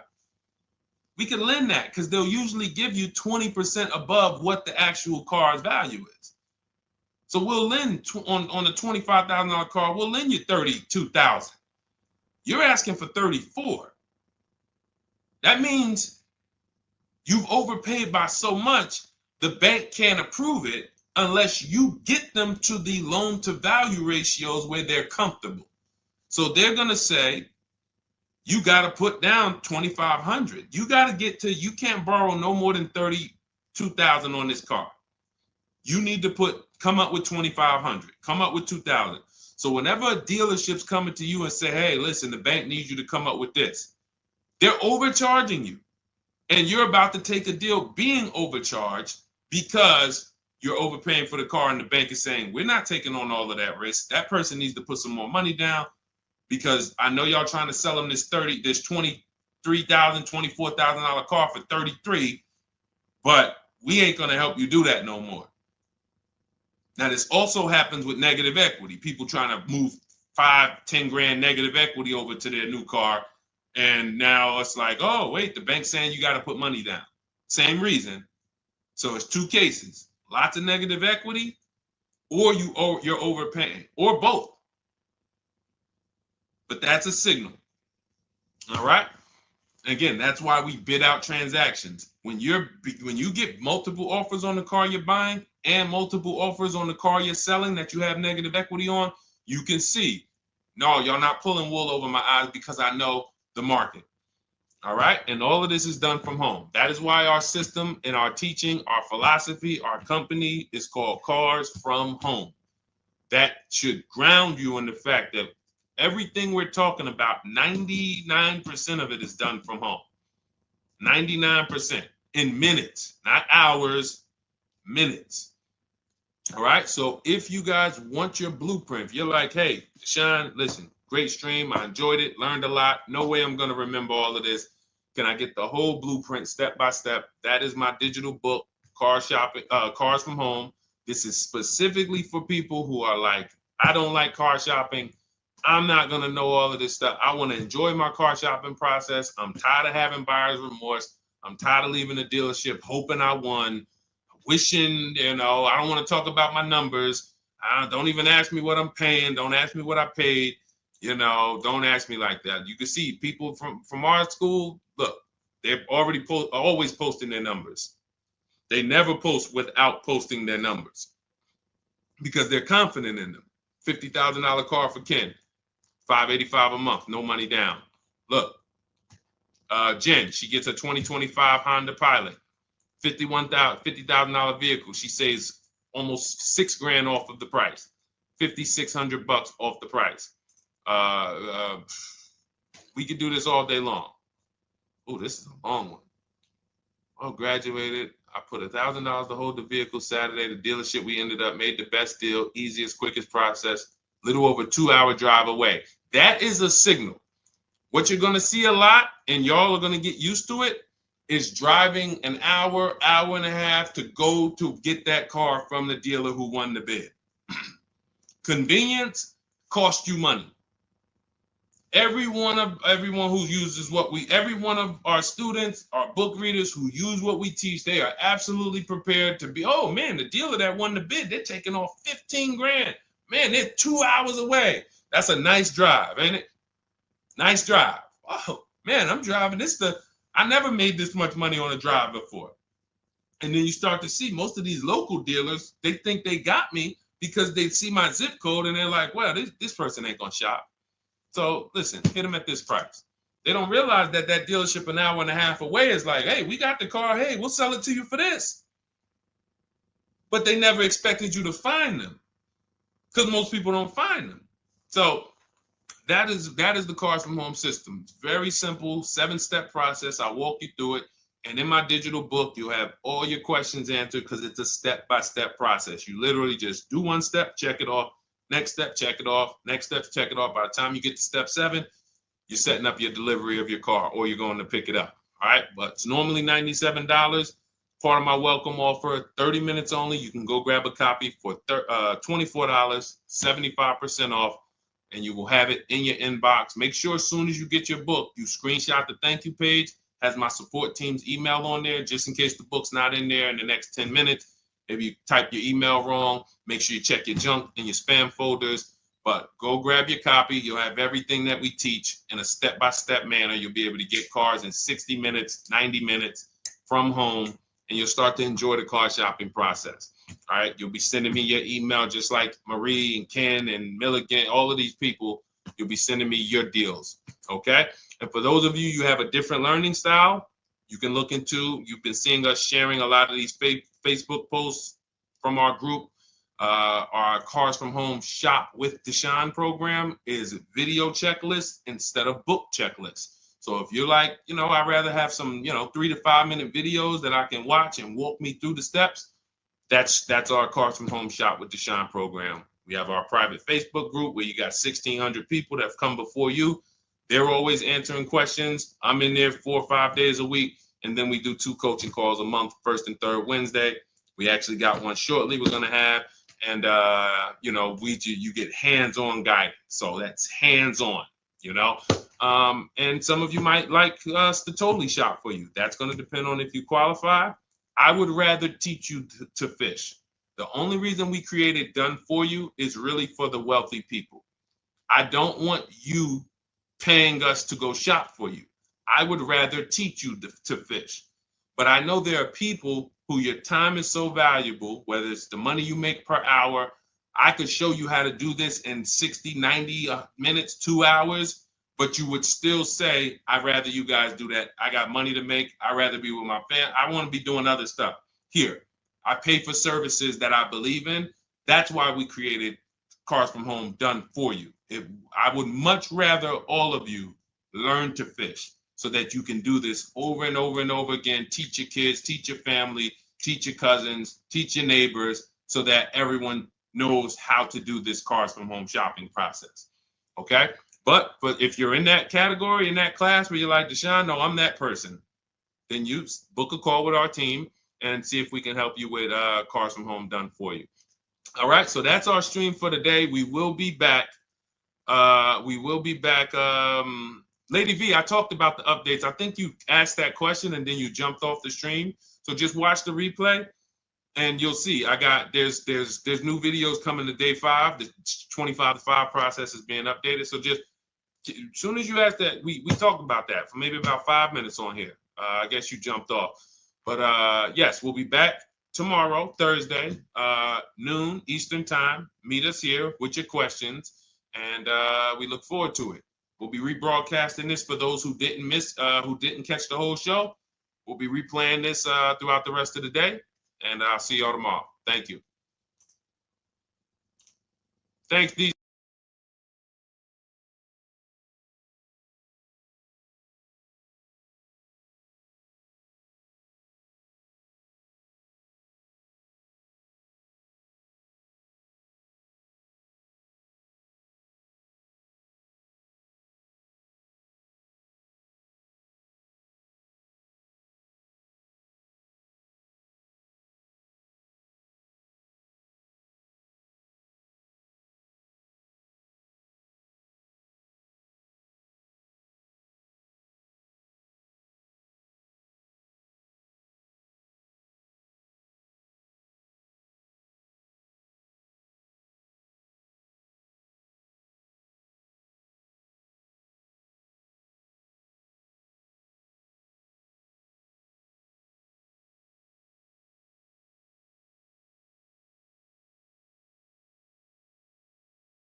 All right, welcome to Car Shopping Mistakes Live. This is our Monday, May 12th episode. We are live Monday through Thursday from 12 to about 1:30. My name is Deshone. I'm known as Deshone the Auto Advisor. And what I do is make sure that people like you never overpay for cars. That's what we've been doing for the last 4 years online. And I spent over 14 years in the auto industry. Worked for General Motors for 5 years, Mercedes-Benz for 5 years, had my own new car brokerage. And now I focus on making sure you have the strategies you need from the inside. So what you're going to see is my perspective is very different, being inside dealers for 14 years. And so you can feel free to start typing your questions. Again, we are live every Monday through Thursday. You can mark your calendar so you don't miss a show at 12 noon Eastern time. And no question is off limits. There's really nothing that I think is going to catch me off guard. So, feel free to start throwing your questions out. First of all, who's shopping for a car? If you're shopping now, or you will be shopping in the next 6 months, type me in the comments. Who's shopping or will be shopping in the next 6 months? Because what you're going to see is you don't want to wait. A big part of what I teach is making sure you're positioned to get great deals, which is not waiting until it's an emergency. Now, sometimes you have an emergency, your car is totaled, your car was stolen, you have less than 30 days with your rental car and you have to get a car. That's different. But we don't want to go into a $30,000, $50,000, $100,000 transaction waiting till the last minute. So who's shopping for a car? Let us know in the chat. Let me know. Hey, yours truly. Great to see you. Great to see you on YouTube. We are live on 4 platforms: YouTube, Instagram, Facebook, and TikTok. So I have my man Dolan, the best moderator in the world, bringing your questions in. So no matter what platform you're on, you can start typing your questions. Now, this whole stream is going to be sponsored by my new digital book. It's called Cars from Home. 7 steps to saving time, money, and avoiding dealerships. It's already 5-star rated. If you look on goodreads.com, thank you to everyone who has reviewed the book. You've sent me your stories. You sent me your testimonials. You sent me your deals. Continue to do that. I love getting those emails. It makes a big difference. People like Marie, she got 13,000 off using the book, using the steps. It's a simple do-it-yourself blueprint to really, really maximizing all the money in your car deals. And you can get a copy for the next 2 hours for 75% off. It's normally $97, but as part of our book launch special, you got your copy for 75% off, $24. So you can go to my TikTok bio, Instagram bio, the YouTube comments, or the Facebook comments. We have a link for you, and you can grab your book. You won't leave the stream. And you can come on back. Feel free to ask as many questions as your heart desires. All right. Good to see you, Nikki. Happy Monday. Great to see you. All right. So, okay, Dolan, let's start bringing in the first question. I want to check in on Instagram. And yours truly on YouTube asks, which fees can be negotiated on an offer for a used car? Great question. There's only 3 legitimate fees on every car when you're purchasing it pre-owned. Doc fee. Some people, you'll hear people say, "Oh, doc fees are made up fee." It's a legitimate fee. In fact, when you look on the purchase order, which is that long form after you get your car, you'll see it's oftentimes it's printed on there.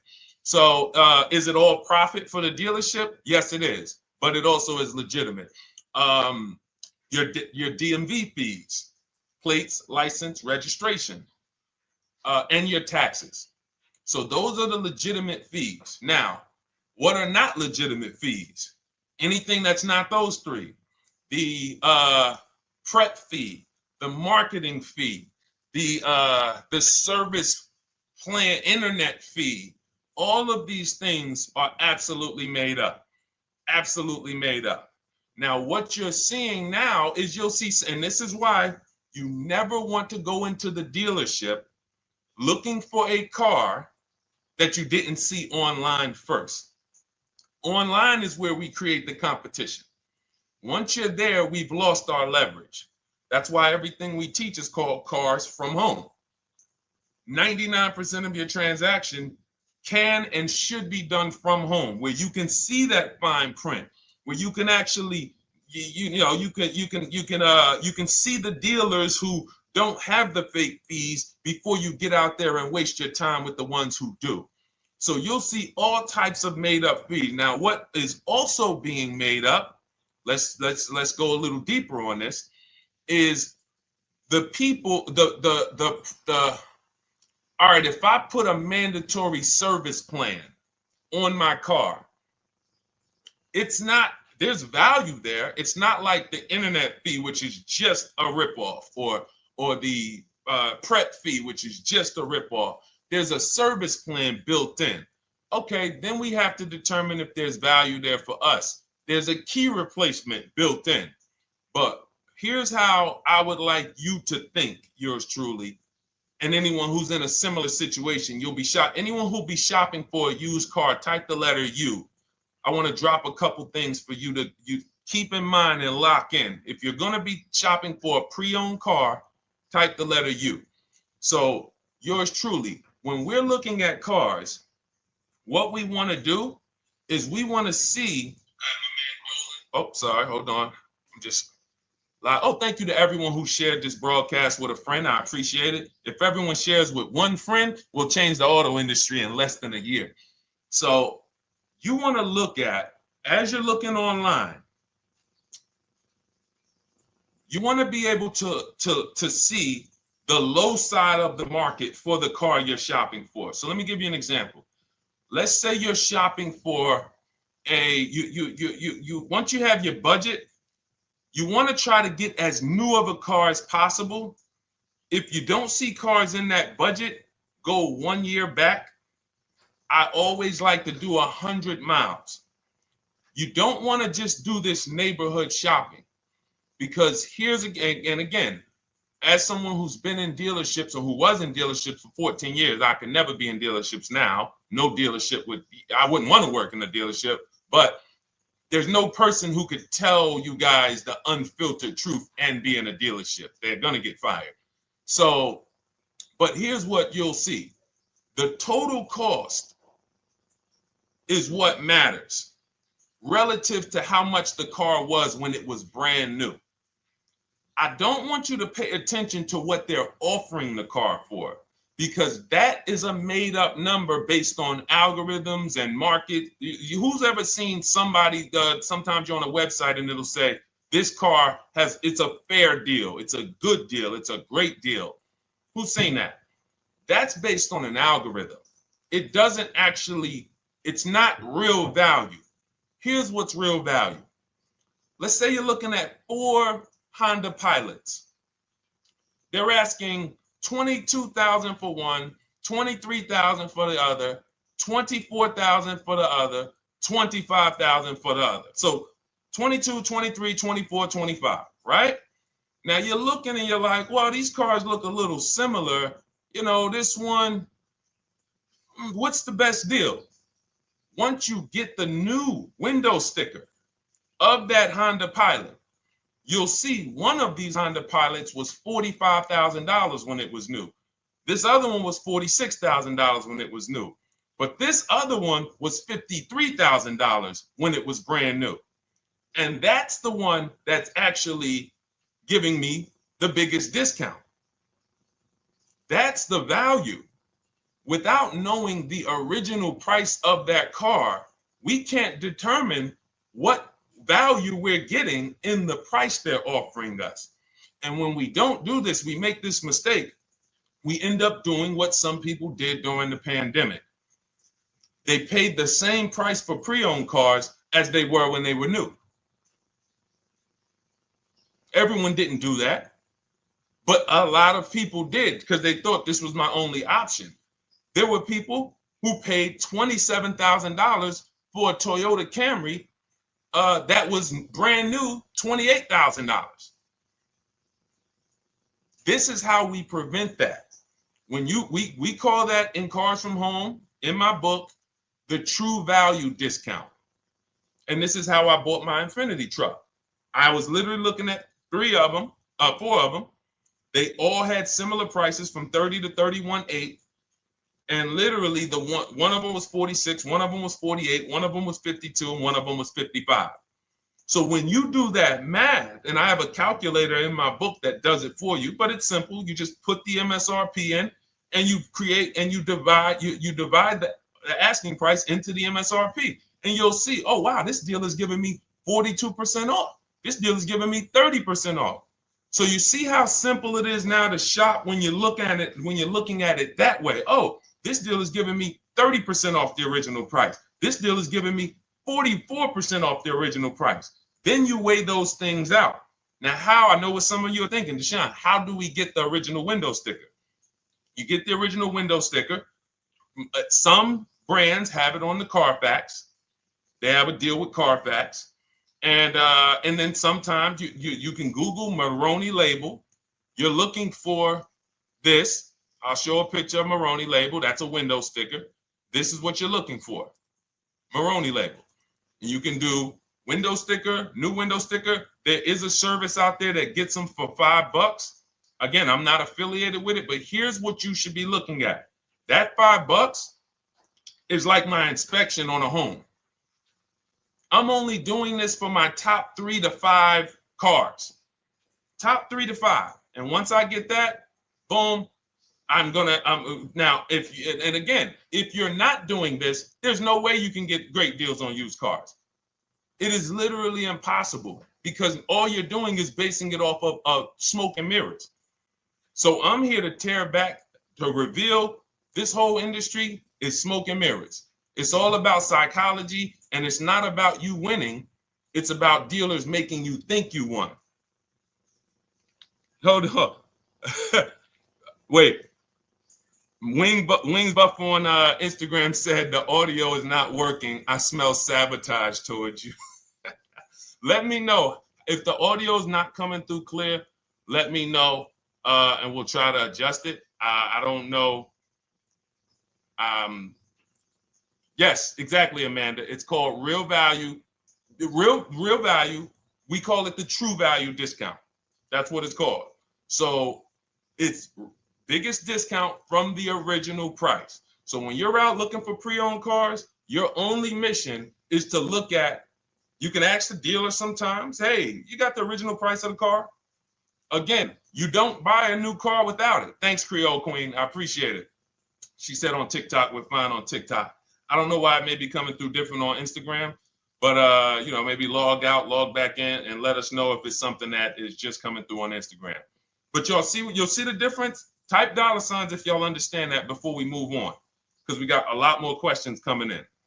But without getting the new car price of the used car, it's impossible. We can make up a price.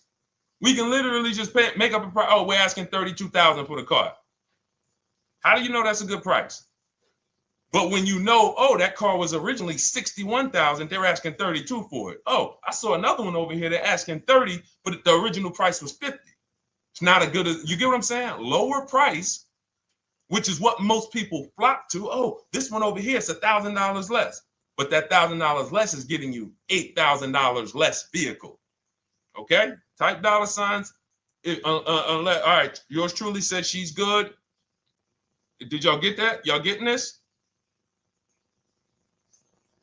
Let me know if y'all getting this. All right. Thanks, Sweet Now. All right. We are live. This is our Monday, May 12th show. We do these shows Monday through Thursday, 12 noon to about 1:30 p.m. Eastern time. So we'll also rebroadcast the replay throughout the day. So if you couldn't catch it live, definitely catch the replay, and you'll be able to catch up on anything you missed. EJ, great to see you on Facebook. How do I buy a Tesla since they only are online and at one price? Great question. You don't negotiate with Teslas because they are actually one price. So when you look at a Tesla, you're actually looking at something none of the car dealers do, but they want to make you think they do it. One price, which means when you come into a Tesla in New Jersey, same price in California, same price in Florida, same price in North Dakota. Every other brand Every single car is individually owned and operated. Every car dealership. And, I remember like somebody came on the show and said, oh, Nissan is overpriced.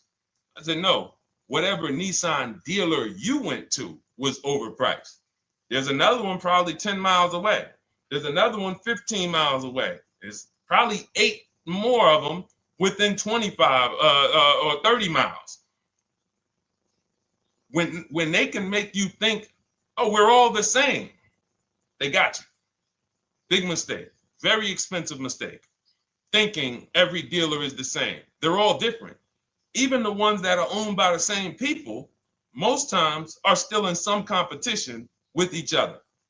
But Tesla, unless you're buying a pre-owned one price, no matter where you go, no negotiation. That's what it is. No other brand is like that, though. Go ahead, Dolan. Next question. Good to see you, Nia. Good to see you, Chantel Davis. Vanessa, good to see you, Maze of Empathy. Jonas checking in on TikTok. Great to see everybody checking in. Yes, exactly.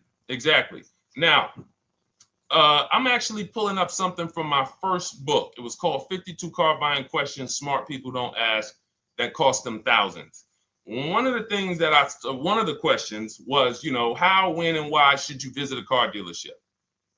How, when, why? There's only 3 reasons to be in a car dealership. 3 reasons. That's it. You're there to pick up your car because they don't deliver. You're there to test drive a car, or you are there to have your car that you're selling them appraised. That's it. You're meeting with the used car manager to have a car appraised. That's it. Everything else we do at home if you want to get the same results that the people are getting who are getting. Look, this is Christopher. Thanks so much for these resources. Read your entire book last night. I've already been underway trying to put my deal together. What a great book. I have my quotes together, and now I'm ready to take the next step with the calculator. Now, what he's talking about, notice he said I have my quotes, plural, because we teach something called the 25-to-5 strategy. You're connecting with 25 dealers. This is for new cars and leases. Different process for used cars. You're connecting with 25 dealers online. I'd show you how to do that in 20 minutes. This is not car buying school. We're getting these cars and these deals in literally less time than it takes you to visit one dealership and buy a car. You'll be there for 8-9 hours. We'll put in a couple hours over a couple days. And I'm getting them. Eventually, you'll be able to be as quick as me. I get cars in 60 minutes. Does not matter what I want. 60 minutes. If I'm following up on a deal a couple of months, maybe 90 minutes is going to take me. You'll get there eventually, but in the beginning, take you a couple hours from home. Because what you're doing is you're creating a competition. You're using the internet to create a competition. So we get 5 offers on every car. We will not buy a car without 5 offers, because the only way that you're going to see the 80%, we call them the 80%. That's 80% of dealers that are overpriced. The only way you're going to see that is to get 5 offers. It's going to blow your mind. That's when the veil is lifted.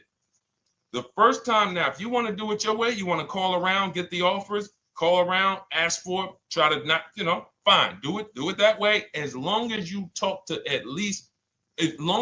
enough dealers to get 5 offers, because then you're going to see, whoa, they've been playing me. How is it that I'm shopping for the same car? I called and got the same. I called on this Hyundai Sonata. One dealer's telling me it's $480 a month. One dealer's telling me it's $450 a month. One dealer's telling me it's $420. One dealer's telling me it's $375. Another dealer's telling me it's $340. That's when you know you did it right. So and here's how you know you've done it right. If you don't see a $3,000 to $5,000 spread from your best offer, which we call the 20% dealers, to the worst offer, you didn't shop correctly. We have people all around the country, We've been helping people since 2021. In fact, during the pandemic, we had people really killing it because they were selling their cars for 7 grand, 12 grand more, putting that equity in their bank, doing leases, no money down. So it was a phenomenal time for people who had cars to replace and were making dealers bid to get their new cars. So doesn't matter the market. But until you actually do it, you're not going to, it's harder for you to believe it. You get what I'm saying? It's harder for you to believe, wait, you mean 8 out of 10 dealers are overpriced? 8 out of 10. That's why you must get 5 offers for you to see, wow. My highest offer is $200 a month more, and that's my local dealer. That's the dealer that's 20 minutes away, because oftentimes some of your closest dealers, when they see your zip code, they'll be like, oh, this person is not going to shop us. Let's give them this offer. It's that dealer that's 45 minutes away, an hour away, when they get your notification on their website and they're like, whoa, okay, this is a person in our competitor's market. Let's take this deal from our competitor. It's going to blow your mind. And then it'll be changed. Right now, you're just being exposed to the information. And the same thing on used cars. The best value used cars are $3,000 to $5,000 less than the highest price used cars. It's just what it is, because 80% of dealers are going to, even when they say it's their best deal. Who's had a dealer say that to them? That's our best deal. That's the best deal we can do. Listen, that's the best deal we can do. Who's had that? Raise your hand. Who's in their car buying purchase, in their shopping, has heard a dealer at any time say, hey, that's it. That's the best deal we got, right? They're not lying. They're just not going to do, they'd rather you leave and they'll sell the car to someone else. Because they're like, we're not going lower than this. But here's the thing, their competition will. That's their best offer. It's not their competition's best offer. So it's very important to understand that. Okay? All right, let's go, Dolan. Let's keep it going. Next question. Oh, good day. I'm glad you got the book, EJ. Use it. Win. Send me your success stories. Continue to just follow it step by step. Ask yourself, what step am I on? It's like a checklist. Boom, that step's done. Go to the next one. Boom, check. Go to the next one. Hey, I'm looking for a car right now. I have 7 to 10 grand. Which way should I go? Well, I mean, if that's your budget, you probably can look for, and this is not what I teach, but I do have we call this a smart car. It's not that type of smart car. The little one stands for saving money at the right time. And if I got 7 to 10, what I'm looking for, I'm on Facebook. I'm looking for something.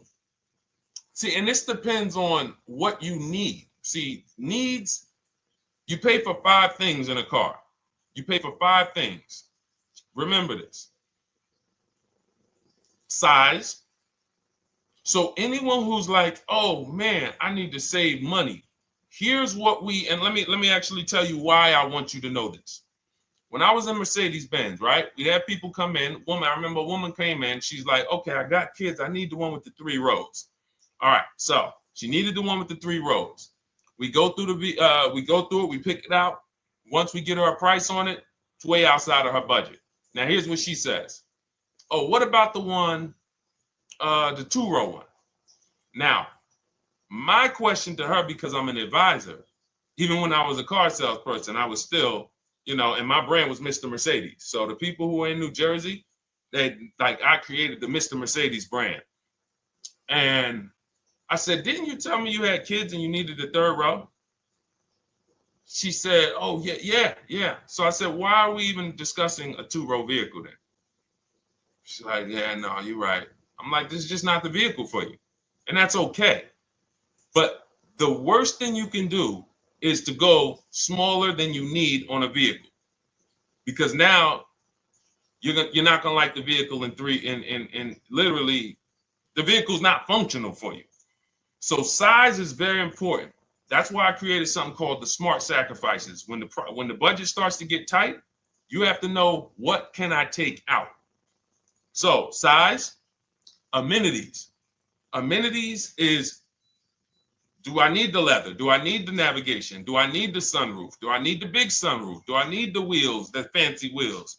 These are amenities. You got power. You pay for power.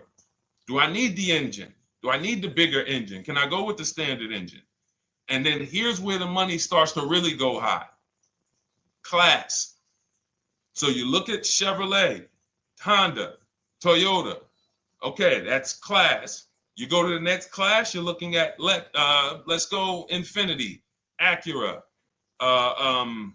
Lincoln, Genesis. These are the next class, which means you can have a vehicle, same size, same amenities. It's 10,000, 15,000 more, different class. Then we go, and of course you have Mercedes, BMW, Jaguars, somewhere in between, Lexus. These are going up in class. So, and then the last thing you pay for, which is really expensive, is exclusivity. So when you have a vehicle, oh, no one else has this vehicle, you're going to pay for that. You can have a super small vehicle. It doesn't have a lot of features, but no one has it. It's a ton of money. So as you're looking at your car with a $7,000 to $10,000 budget, you got to ask yourself, what can I take out? And I say, don't let it be size. Go with the smallest vehicle that will suit your needs, and then get the lowest number of amenities that'll suit your needs, the lowest amount of power, and then you look for the most recent vehicle. And I would look for something. Let's just say, for example, someone's looking at a Mazda 3.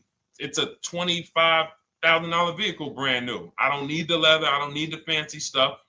I don't need a big bunch of power. I could probably find one for 10 grand that's not too old, maybe about 5-6 years old, if I'm looking correctly.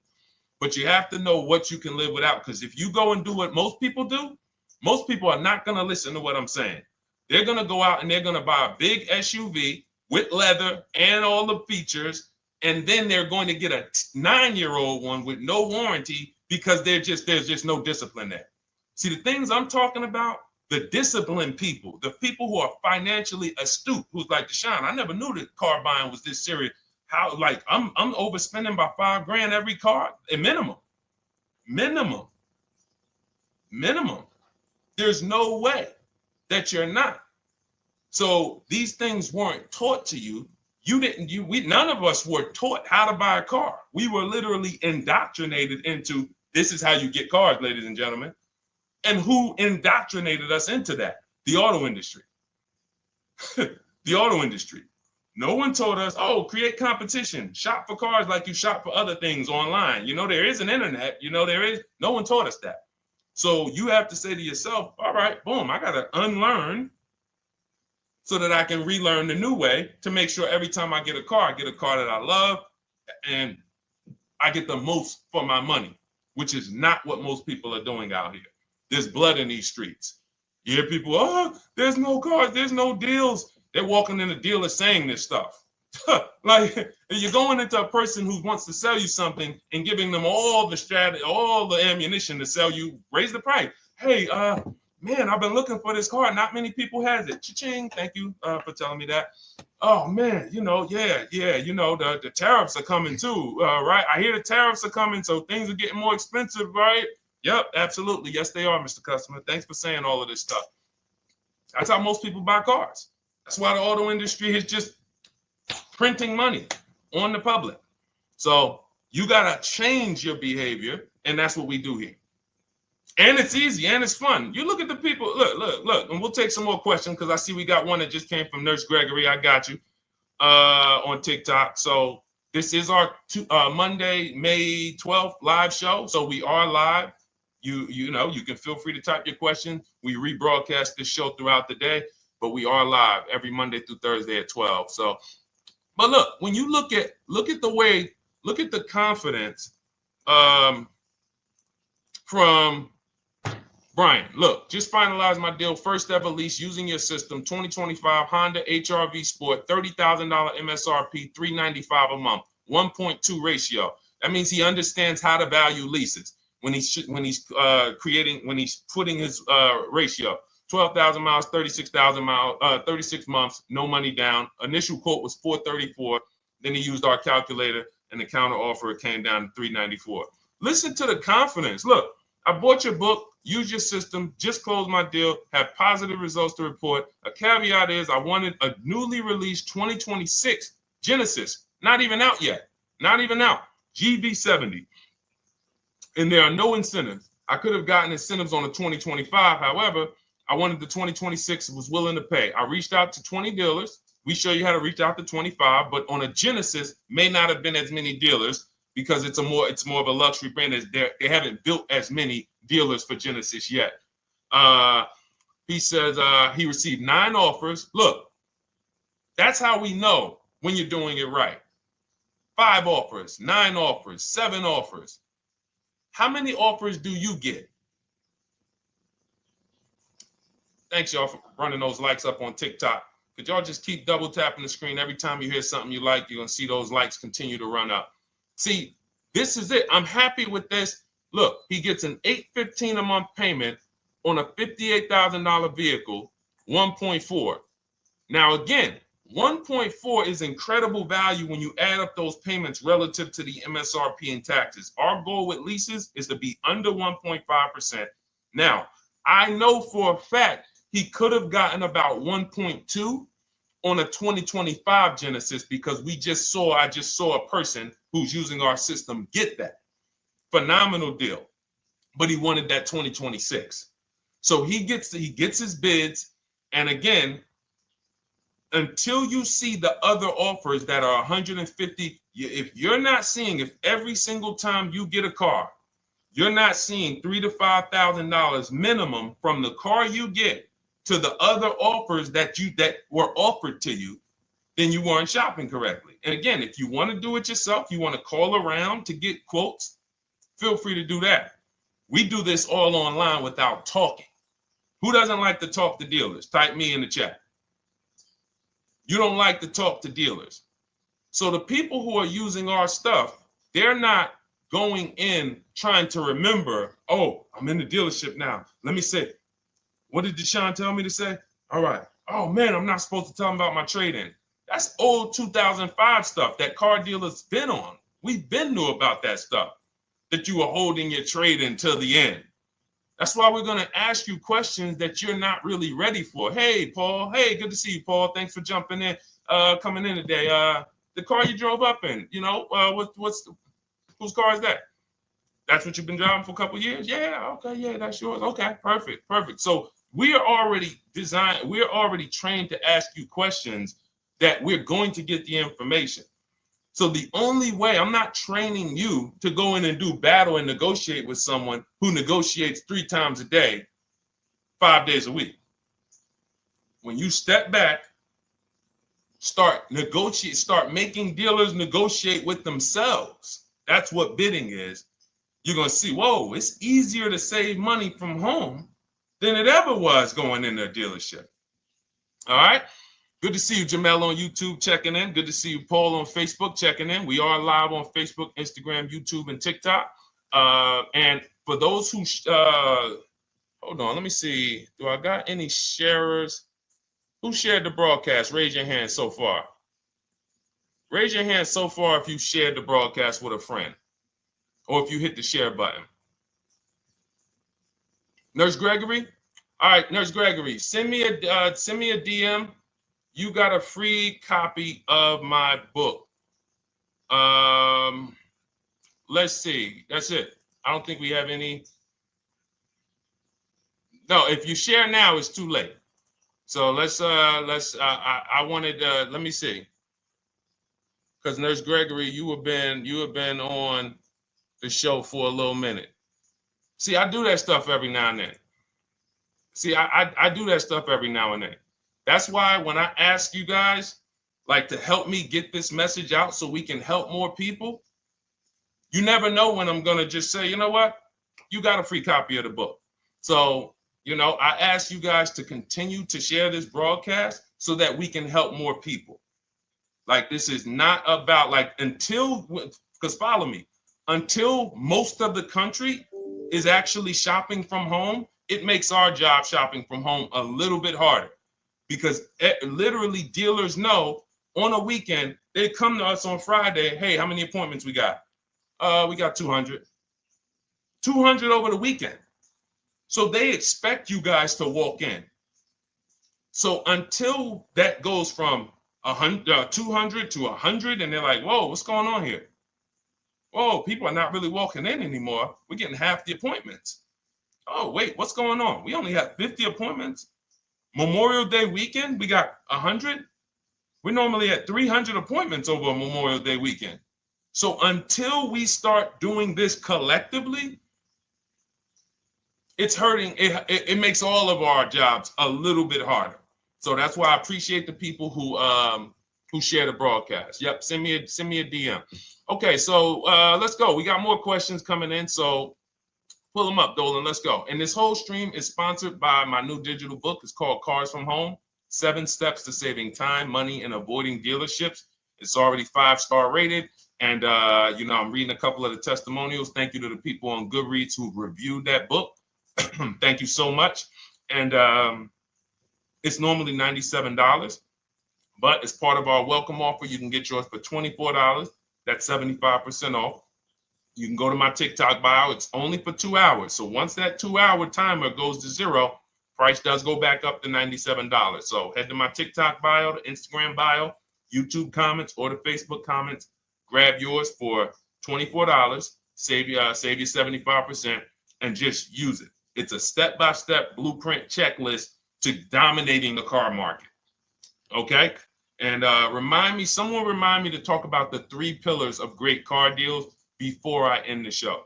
Please, the 3 pillars of great car deals. We got about another 45 minutes, but remind me before we end the show. If you don't operate with the 3 pillars, there's no way you can get a great car deal. And I know this sounds like bad news, but I can't get you the good news. I'm like a financial doctor. And we have financial cancer when it comes to cars. So it's not a pleasant thing, but we can get you to the other side. You're losing a ton of money. You're losing equity. You don't even know you can sell cars without the title that you haven't paid off yet. You don't know you can sell leases. All of this stuff is costing you thousands and thousands of dollars. But we can get you to the other side. Third, so nowadays, it's always better to just buy new, especially if you plan on keeping the car long term. No, absolutely not. If I'm keeping the car long term, there's something. So step 1 in our book is called the 8-year rule. It's the 8-year rule. Who's always wanted to know what's better, buying or leasing? Type me if you've always been like, Deshone, I hear about buying, I hear about leasing. When is it better? When is it better to buy? When is it better to lease? Who's had that question? We have an anchor called the 8-year rule, which answers the question. The next car you're buying, how many years are you planning to keep it? Type it in the chat. We had a bunch of people that said they'll be shopping. The next car you're going to be purchasing, how many years do you plan to keep it? Okay, Nurse Gregory, I see 5. Okay, let's get some more answers. How many years do you plan on keeping the next car you are going to purchase? 2 to 3 years, Jamel Singletary. Perfect. Good to see you, Jamel. Rain King Leo on Instagram, 2 to 4 years. Perfect. Okay. Paul on Facebook says as long as possible. You got to go with a year. See, that's the reason why. See, the longest possible, well, give me a year, a number of years, because you're going to see people be like, oh, I plan on keeping that car, and I didn't do the research to even find out that the car wouldn't last that long. So, I'm not going to buy certain cars planning to keep them as long as possible, because it says literally around 100,000 miles, I'm going to start having problems with them. So if I buy them pre-owned, then I get to 80,000 miles. I mean, car starts having, so we need years. Mel Nelson on Facebook, 9. Paul, I see you, 10. Okay. Danielle Rosario on YouTube, 5 at least. So check this out. Roashu, I'm sorry, I probably butchered your name, on Instagram, 6. All right. DJ Ant Nice on TikTok, 6. Okay. 8-year rule says If your answer to that question was 8 years or longer, you should be shopping for a purchase, new or pre-owned, depending on your budget. Now, if your answer was less than 8, then you should be shopping for a lease. Both of these things come with caveats. Below market. Not these lease deals you see on commercials. Those are not lease deals. I don't even call them deals. None of those prices, as you guys see me share the leases that my students get all around the country and the people who read my book, you're going to be like, wait a minute. Those don't sound anything like the prices I see on the commercials. They're not. We get below market leases. And most of the time with no money down. We always shop with no money down. On a purchase, you need a below market purchase. Again, you should see $3,000 to $5,000 above on other cars that you didn't buy. So the car you got, whether you're purchasing it or leasing it, it should be $3,000 to $5,000 below the other offers that you've seen, the other cars that you've seen online. So when we look and say, do we go new or pre-owned? And I know some of you got shocked with who was taught never lease a car. Like when I just said the 8-year rule, and I said, hey, all of you who your answer Jamel 2 to 3, you should be shopping for a below market lease. Dario, YouTube, you should be shopping for a below market lease. Madison, Marv on Instagram, below market lease. Yep. Rain, you've had your car for 3 years. You're already debating getting rid of it. You should be shopping for a below market lease. Yep. Nurse Gregory, below market lease. DJ Ant Nice, below market lease. We'll talk about that in a little bit. You can ask why. But raise your, if you were taught never get a lease, never lease a car, let us know in the chat and we'll handle that. But I want to answer the rest of this question because he asks, is it always better to buy new? So if his answer, for those of you who said, I'm keeping more than 8 years, I'm not breaking the 8-year rule, I'm shopping, don't think about leasing.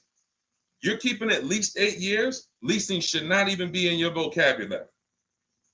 Now, new or pre-owned. That's based on 2 things. First is budget, because you want to go over your needs and say, what do I need? Can I get everything I need in a car for my budget? New? No. Most times, you can't. So if you have a large budget and you're like, Deshone, I could actually go new or pre-owned. What should I get? Now that's a matter of your values. The values say, I've had 2 groups of people, long-term people. When I was in dealerships, some of you know I was with Mercedes for 5 years, General Motors for 5 years. I've been in the auto industry for 14 years. People would say, Deshone, man, I only get a new car. I'm like, yeah, I only get a new car every 10 years. That's why I get my new car. I'm going to treat myself. That's values. Now, some people say, well, I could afford both, but you know what? I want to knock 20, 30, 40% off the price.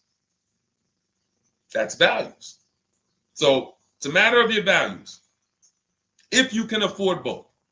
But no, there's no one-size-fits-all formula. That's what got you guys in trouble. That's where you get in trouble at. Listening to people online and say, all of you should do this. All of you who's heard people say, this is the funniest thing in the world to me. Who's heard people say some teachers, car gurus who've only bought 30 cars in their life, they think they're a guru. Who's heard them say, never buy a new car? No one should ever buy a new car, ever. Who's heard that? Who's heard that? Who's heard that? I'm going to tell y'all how funny this is and how bad this advice is. And one day, I would love to be on a panel with like people who talk cars. All I need is 10 minutes. We're gonna rip them from leasing down to everything. So everyone should buy a used car, right? Oh, wait, I don't want to talk about your dad though. Miss you dad. She said I heard it from my dad. All right, but your dad probably is not saying everyone should buy used cars. There are people who say, all right, Paul, you've heard it. All right, Rain King Leo, you've heard it. So let me ask you a question. If we ask some of these people who swear, hey, none of you should ever buy, and they talk to millions of people, and they preach this, no one should ever buy a used car. So here's the question. how do the cars become used? If no one should buy a pre-owned car, if no one should buy a new car, rather, how do the cars become used? So let's just say you could snap your fingers. So if you had it your way, no one would buy a used car. No one would ever buy a used car, ever. So you snap your fingers, that would be your wish, right? Yes, exactly. So how do the cars become used then? So if something that you're suggesting could not get 100% market penetration, it's not a good idea. It's not realistic. There are people who should be leasing new cars below market. When you lease a car, you get a brand new car that year, 2025, all the latest and greatest. You're the first driver, unless you get a demo, which has maybe, it's a couple months old, within a couple thousand miles. But other than that, it's a new car. That's what you're leasing. Got to get multiple offers or they're going to overcharge you. You'll go in, you try to go in and, hey, work me up a lease deal. You'll be like, whoa, this doesn't sound like what Deshone said those leases. But that's it, because we don't go into dealerships to get lease prices. We stay at home and get multiple prices from home. You're walking into an 80% dealer. But yes, that's the difference. So the 8-year rule is to be your anchor for when I should actually be buying or leasing. And then once you go and say, I'm buying because I'm keeping 8 years, then you let your budget dictate whether you're going to shop new or used. And then you if you could afford both, it's a matter of your values. You want to treat yourself to a new car because you can afford it, make sure you get a below market deal, multiple offers, or do I want to get a pre-owned car so I can knock 20, 30, 40% off the price? Okay. All of this is in my digital book, Cars from Home, 7 Steps to Saving Time, Money, and Avoiding Dealerships. You can get your copy for 75% off for the next 2 hours. That's our welcome offer. And you'll have everything I teach about how to get below market leases, below market purchases, below market bank bidding wars. We created something called the bank bidding war. For those of you who are going to need a loan, where do you get your loan from? Some of you say the dealer. Some of you say, oh, I get it from my credit union. Some of you say, oh, I get it from my bank. This needs to be a bid, because whenever you're doing it like that, you don't know. How do you know for sure that that was the best interest rate you could have got? 2 points on a loan could be $2,000. 2 points. So if somebody said, oh, I'm paying 6.9, but you could have got 4.9, literally thousands of dollars. So, and again, that goes into the 3 pillars of great car deals. We haven't discussed that yet. We'll do that before the end of the show. All right, let's go. More. Oh, by the way, for those of you who I didn't finish the sentence, you want your copy at 75% off instead of the $97, which is the normal price.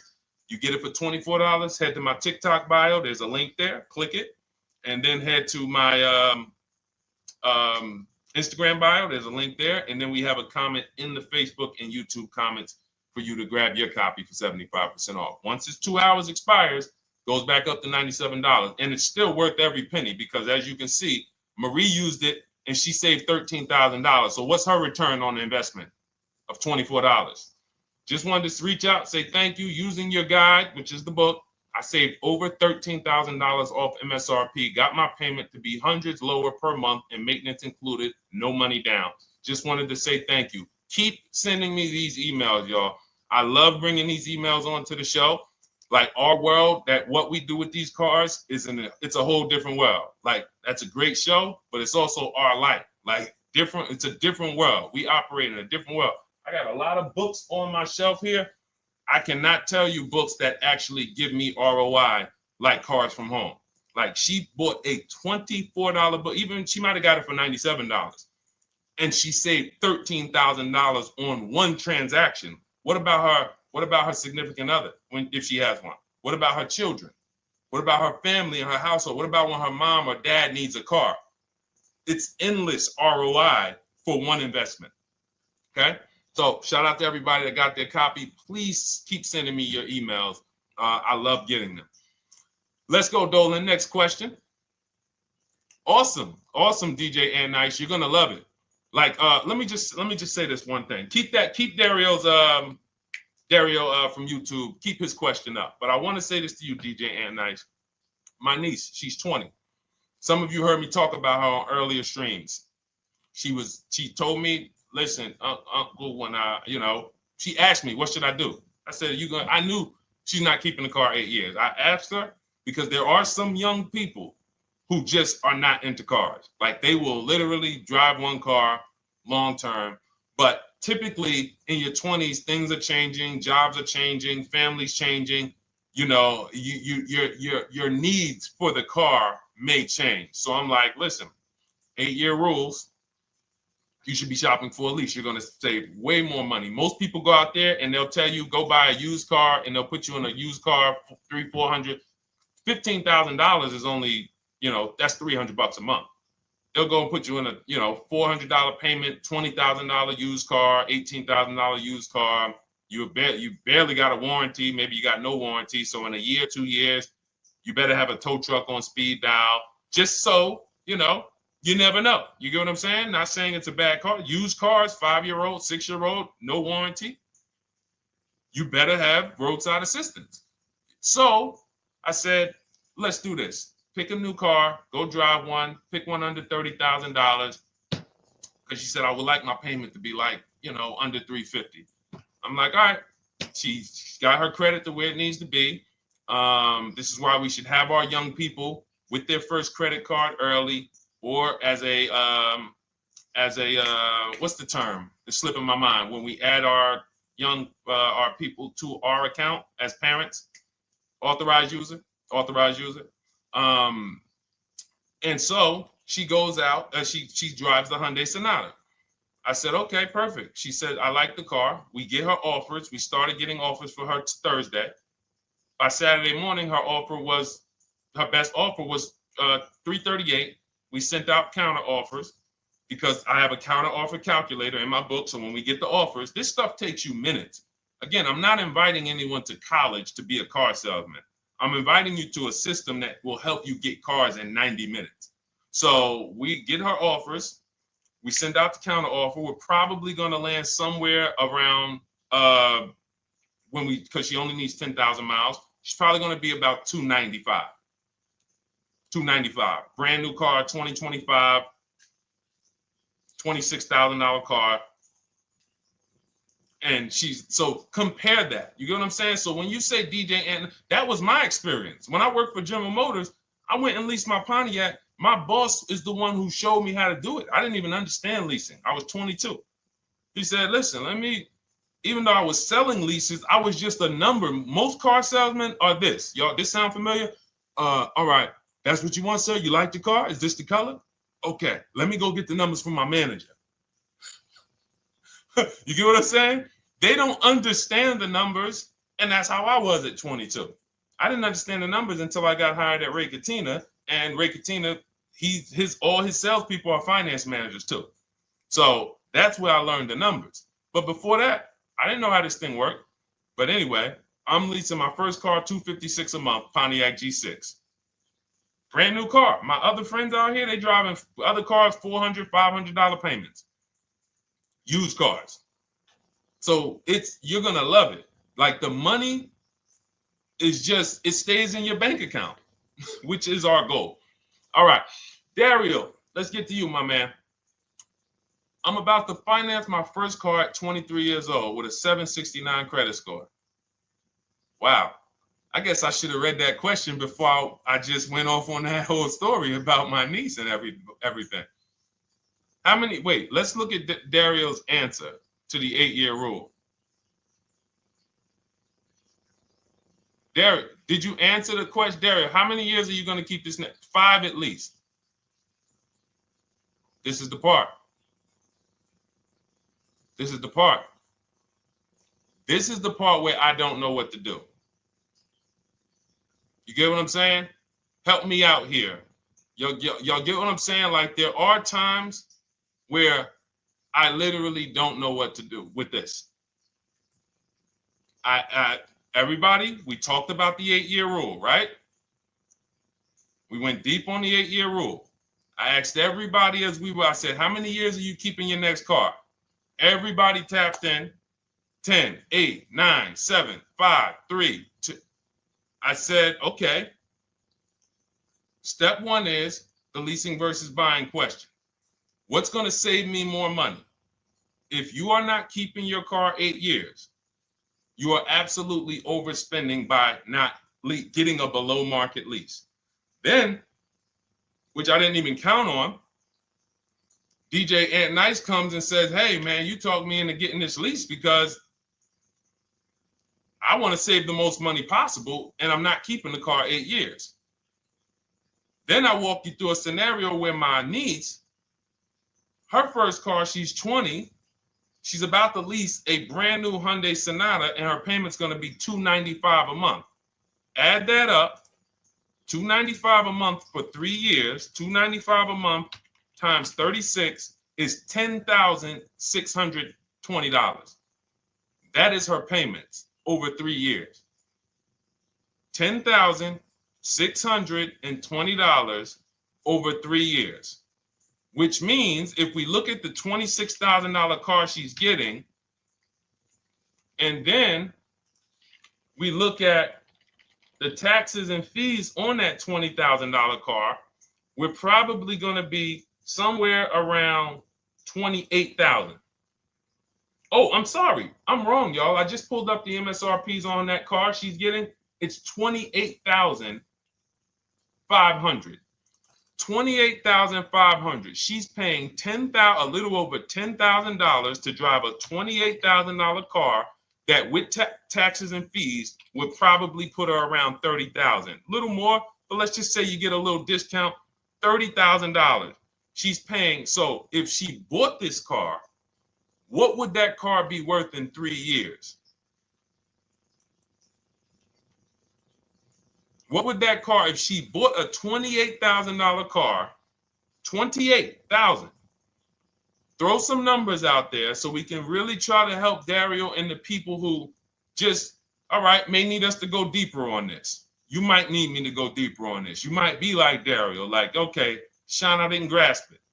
Let's go deeper on this. What would the car that she's getting, my niece is about to get for $28,000, $295 a month, what would that car be worth after 3 years? $28,000 car.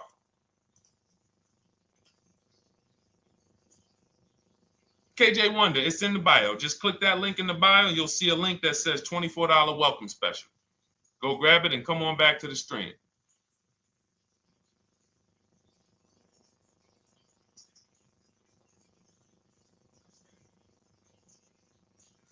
Anybody want to tap in?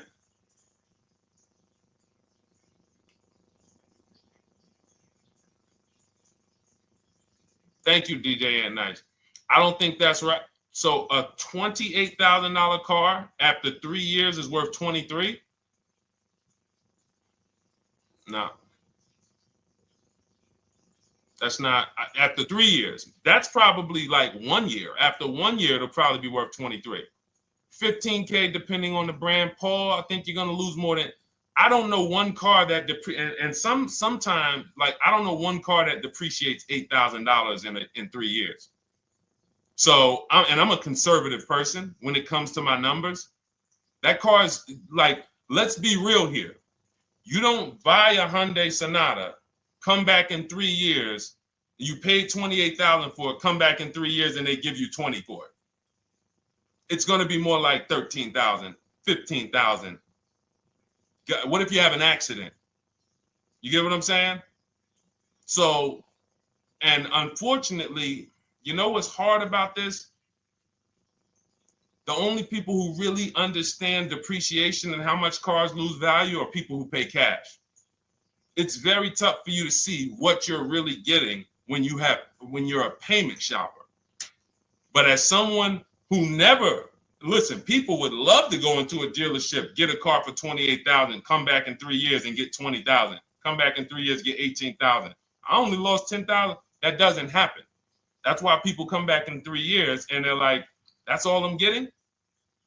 So the point is, she's paying $10,000 of depreciation over a 3-year period. That's it. So in order to beat what she's about to get, or people who are getting below market leases, any people who are getting below market leases like we teach, you would have to get at least $20,000 to beat her. You would have to get at least, because she's only spending $10,000 over 3 years. And sold by foreign. Guys, this is not, this is really not up for debate. I am, and unfortunately, maybe the pandemic threw you off, because some of you, if that was like your first car you ever replaced, and you went and you got out of that car during the pandemic when every car was worth $7,000 to $12,000 more than it should have been worth.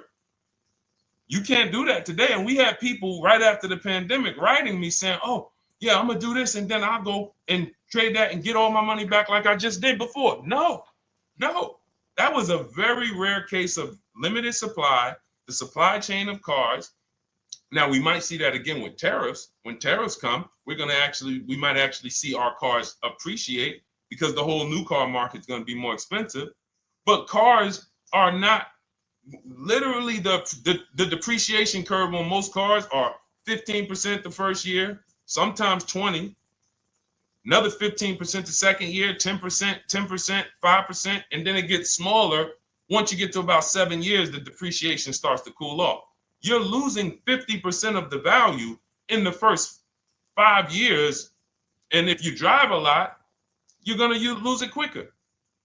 So when we look at paying a small amount of money for a expensive car, that's what leasing is. So there's no, when you, and let's wrap it up like this. If she would have bought this car, this same, because this is really a leasing versus buying lesson. And I don't know, however deep we need to go on it, that's how much deep we need to go until some people it clicks, because it may not click for everyone. I'm trying to make it as simple as I can, which is why I'm only talking about what's coming out of your bank account. Like, isn't that what we're supposed to care about? But for some reason, some of us are thinking about other things when it comes to cars. We go into somewhere else. So let's look at if she would have bought this same car, the same $28,000 car with taxes and fees, probably about 31 and change. But let's just round it off to 30. What's her car payment, everyone? Those of you who know the rule, every $5,000 is about how much per month on a loan?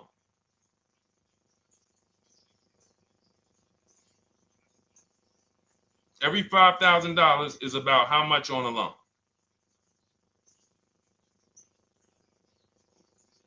Now, every 5,000, thank you, DJ Ant Nice, you got it, $100. So again, these are videos that I make that, thank God, has been seen hundreds of thousands of times, some of them into the million. Every $5,000 is about $100 per month on a 5-year loan. Yep, you got it, Jamel. So what would this car cost her that was 30? Thank you, Tony, man. It would cost her $600 a month. So the same car that she's leasing for $295 a month would cost her $600 a month if she wanted to purchase it. Now let's throw one more scenario in there. Let's say she finds one for this price that yours truly said, about $18,000. She gets a 3-year-old used one. 3-year-old used car, good mileage on it, taxes and fees. She's a little over, let's round it off to $20,000. What's her payment?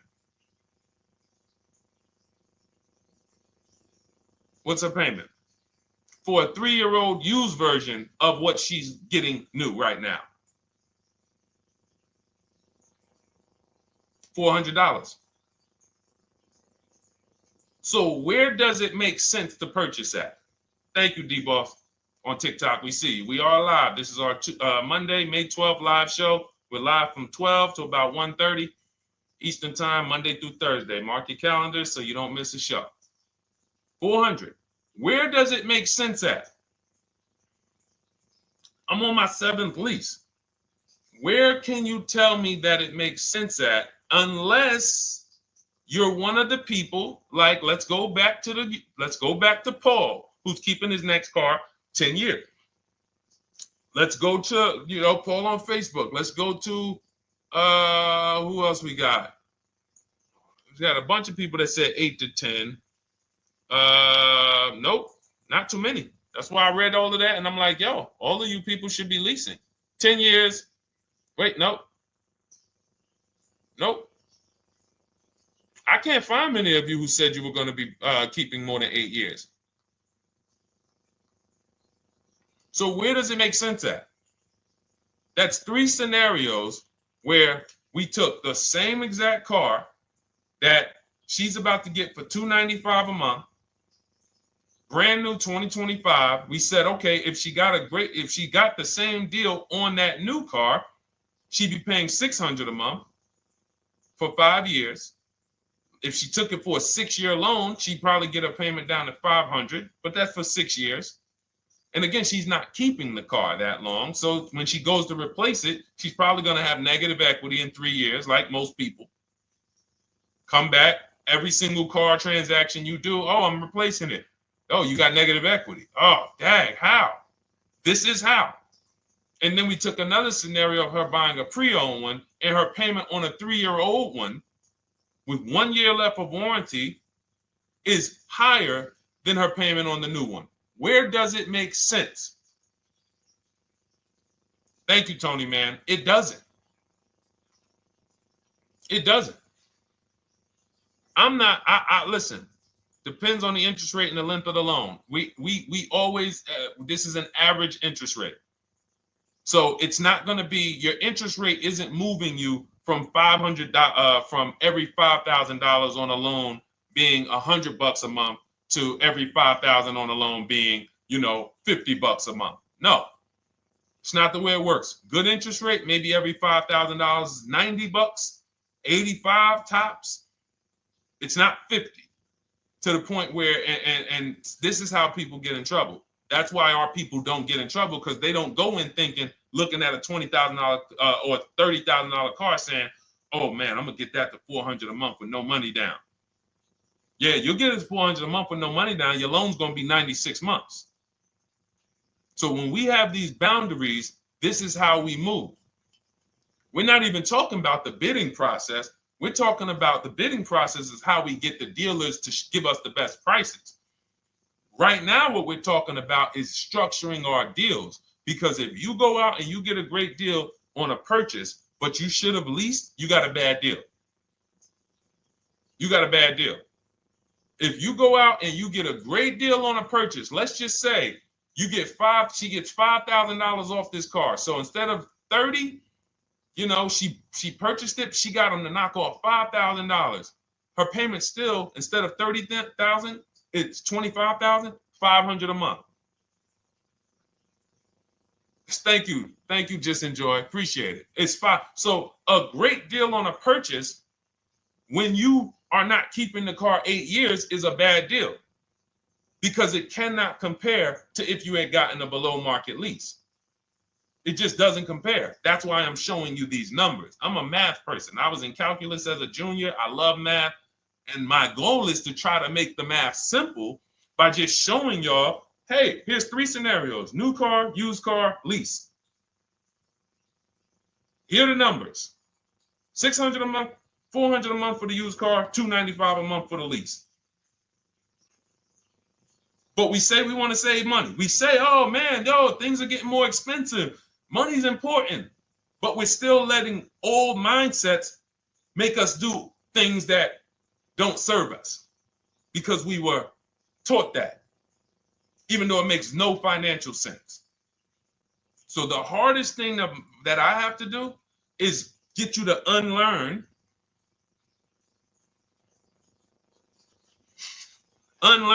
what you have been taught. That's why I represent this brand, because I realize I can't do anything for you until you get rid of the bad stuff that you picked up. You didn't go to school and you were indoctrinated into, this is how they taught me to get cars, even though it makes no sense. It creates buyer's remorse. You leave the dealership hoping you got a good deal. I hope I did all right. You wouldn't bet a dime on it. If somebody came up to you, hey, would you bet money that you really didn't get a good deal? You would be like, oh no, I wouldn't take that bet. I don't. No, you have no confidence, no guarantees, nothing. And this is what people are still staying in. So when we talk, we're inviting you to the new way. We call it, this is the new way. And so everything that we're talking about, you can get in my literally my video, my step-by-step checklist, Cars from Home, 7 steps to saving time, money, and avoiding dealership. You don't have to worry about trying to remember this. You can literally get it in book form. It's a digital book. You don't have to wait for the mail. And the thing about the digital book is when something new happens, I update the book. Like a year ago, we had Room in the book. Room went out of business. If you had a physical copy that you had bought, now here I am talking to you about, oh, now guys, you got to get volume 2. No, I just went in, we update the master file, Room's going, process stays the same. So that's the thing. So it's normally $97, but as part of our book launch special, you can get your copy for $24, 75% off. It's a 2-hour only offer. So next 2 hours, if you visited, you'll see the timer. Once it gets to 0, the investment is $97, and it's worth every single penny. The return on that $97 will be incredible. But if you get there before the offer expires, you get yours for $24. So head to my TikTok bio, click that link, my Instagram bio, the YouTube comments, or the Facebook comments. We have a link there for you. Grab your copy for 75% off. All right. All right, Dolan, let's go. We got time for a couple more questions.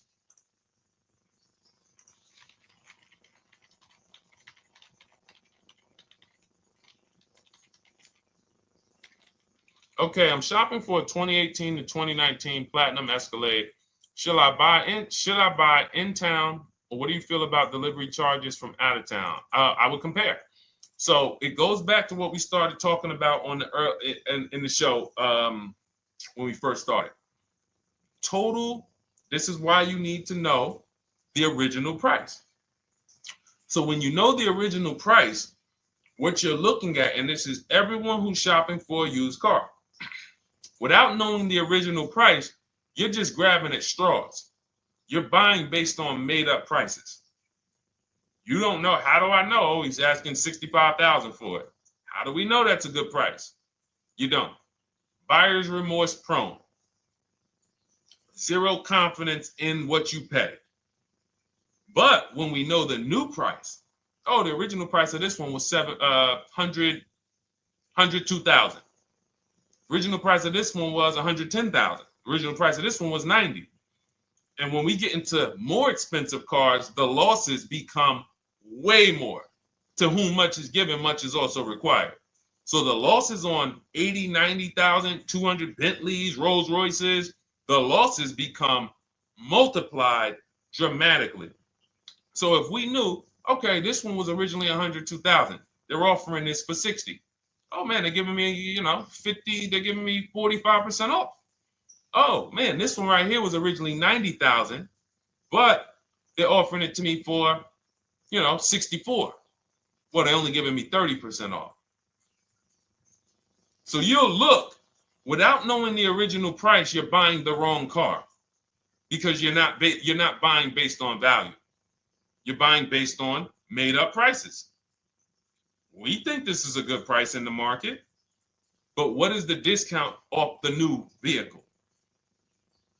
That's the only thing. And then you use that and you say, okay, well, this one's giving me 45% off. It has 29,000 miles. This one's giving me 30% off. It only has 15,000 miles, and you can judge more accurately. You can judge accurately when you know real discounts versus nothing. So we must know how to get the new price. I mentioned it. Some brands have a agreement with Carfax. You can get it on the Carfax. Some brands have and some brands you can go to Google and Google the window sticker or the Maroni label, and you can get it that way. And then you'll see some companies that may sell it. But again, I'm never buying a used car without knowing the original price. And anyone who's listening to me and using the Cars from Home system, none of these people, Christy, look, none of these people, Milligan, Courtney, Melissa, Sheree, Ken, none of these people are buying a used car without knowing the price, the original price. That's how they get you.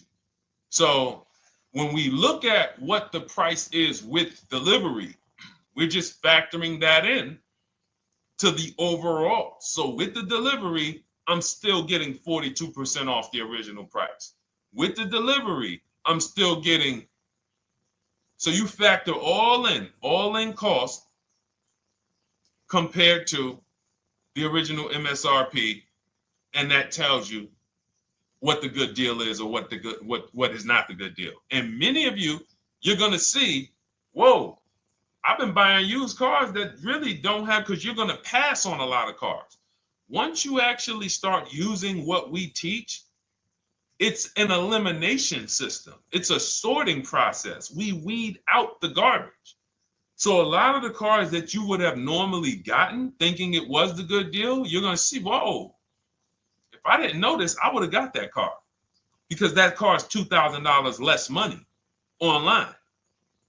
But when I got the original MSRP, I see that this car has $20,000 more equipment in it. MSRP of this car was 105. MSRP of this car is 85. Whoa. And it might not be that dramatic, but sometimes especially on some luxury cars, it will be. It'll be that different. So this is how we gauge value. So when we pull off in the dealership, you see people, they send their numbers. You're going to be quick to write me. Man, I can't wait to write Deshone and tell him about this. I can't wait. Man, you're going to be just like all these other people, all these people we show. Rosalie, I can't wait to write him because I am confident in my deal now. Like, whoa, bro, I just got a used car. I got 48% off the original price. Man, confidence. Would you bet money that you couldn't have got a better? No, yeah, I bet money, man. I did my research, man. I stayed at home. I used the internet like you walked me through it. There was no better deal. I had to, and you know how I know? There's a couple signals that I look for. People will say, man, I had to drive an hour and a half to pick this thing up. I'm like, I know you did it right. People want that neighborhood dealer to be, oh, that's my dealer. You own it? No. Somebody did that. Hey, yeah, I work out with a guy at the gym. He came up to me one day. He said, yeah, because I went to my dealer the other day. And, they was telling me. So when I hear this, that just literally is like, oh, you own a dealership? Oh, no. I mean, you mean the dealer that sells you cars and services? Yes. Okay. See, it's just these are not our friends. People inviting their car salesmen to their barbecues. Start making them bid. Watch how quick you see Charlie is not coming to the barbecues anymore. You got your car salesman coming to the barbecues with you. Hey, how many cars? Oh man, this is Charlie. Charlie, let me introduce you to my neighbor Jane. Charlie's been selling our family cars for years. Charlie's like, yeah, hey Jane. Yeah, hey, listen, Charlie, how long we known each other? Well, I knew your grandfather first. Yeah, listen, Charlie, hey, watch you start one transaction where Charlie gets a message, your message from online. Hey, this is Nicole Stewart. I'm looking for this car. We have all of these templates in my book too, so you don't even have to think about what you're going to write. You just copy and paste them. Hey, phone's going to be ringing for him. Now, we use a shopping email and a shopping phone number. We never give the dealerships our phone number. We don't want dealerships coming to our personal phone number. We use a Google Voice and we create a brand new Gmail. So you look and next thing you know, you're getting a phone call. Hey, Miss Stewart. Hey, Nicole. Calls you by your first name because, he knows your grandfather and everything. Hey, Nicole, I just got the email saying you wanted to get some, you were shopping online. Like, what? Come on. So when are you coming in? You come on in. No, actually, I decided I'm going to get a couple offers. I just want to make sure Now Charlie has to compete. Now Charlie has to compete. And you're going to see that Charlie doesn't like to compete. He likes to make you think he gives you a great deal. And what you're going to see is Charlie's not going to win that battle all the time. Now, sometimes they'll go to bat and say, listen, I just got to do. But if he works for an 80% dealer, they're not going to let him go low enough to sell the car to you and win the bid. They're not going to let it happen. He can't do it. And then Charlie, that'll be the last barbecue that Charlie came to. Last barbecue. Oh, man. So, wait a minute, Molly. Pull up Molly on Facebook's comment. Dolan, she just commented. We are live, y'all. This is our Monday, May 12th show. We do these shows from Monday through Thursday, 12 noon to about 1:30. So make sure you set your calendars and tell your friends and family, because they're out there shopping right now and they're getting their heads chopped off. I hope YouTube doesn't censor me for that, but they are. And if we were to look at their car deals compared to what our people are paying, you would be like, yo, they got. So pull up Molly's comment, please. Okay, there we go. After listening to you, okay, I got called in for another option of SUV I ordered, and boom, they had over $6,840 in options. Ceramic coating, tint, theft protection, yet they kept going down on the price but never removed it. I left. See, and this is, so there's two. One thing you did wise was to not take the deal.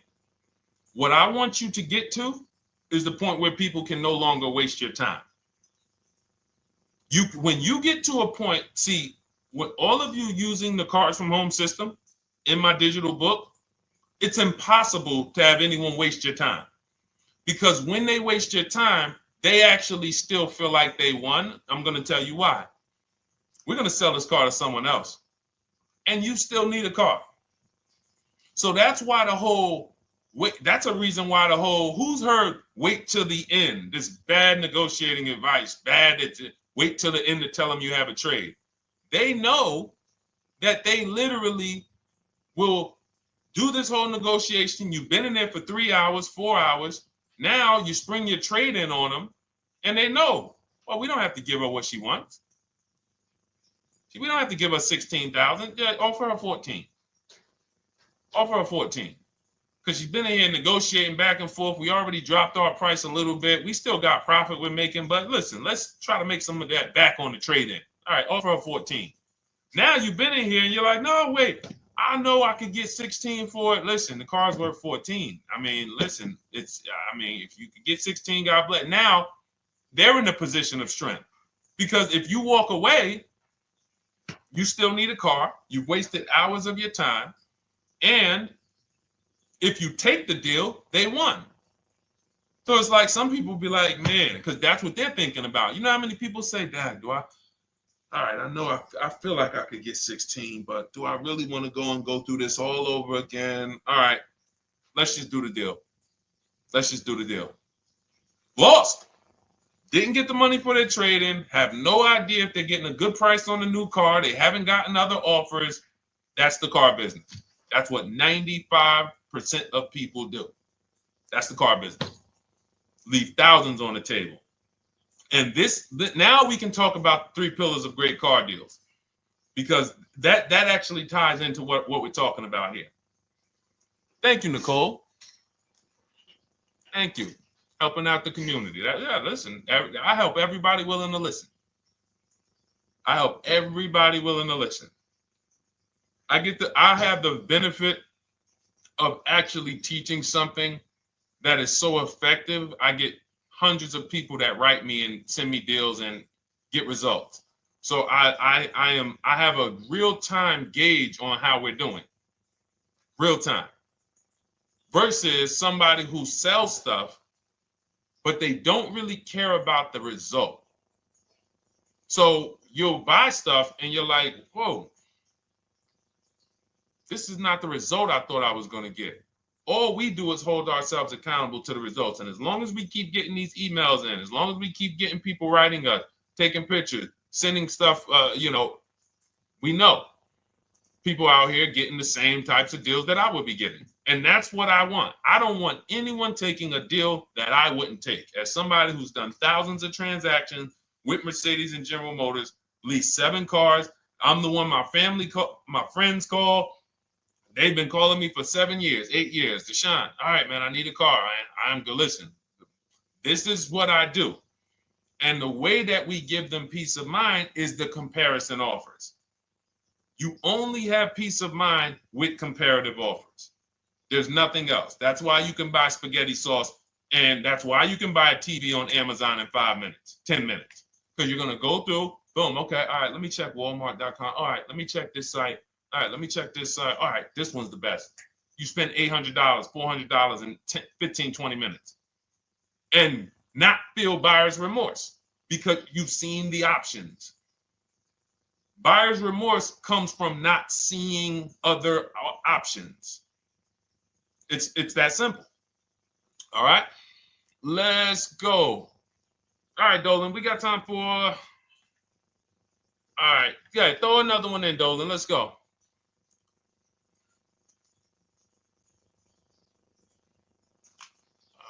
right. Okay, 2015 Mercedes-Benz C-Class C300. Hey, wait a minute. R. Hunter Photography. Just got the book, and I'm looking forward to reading it.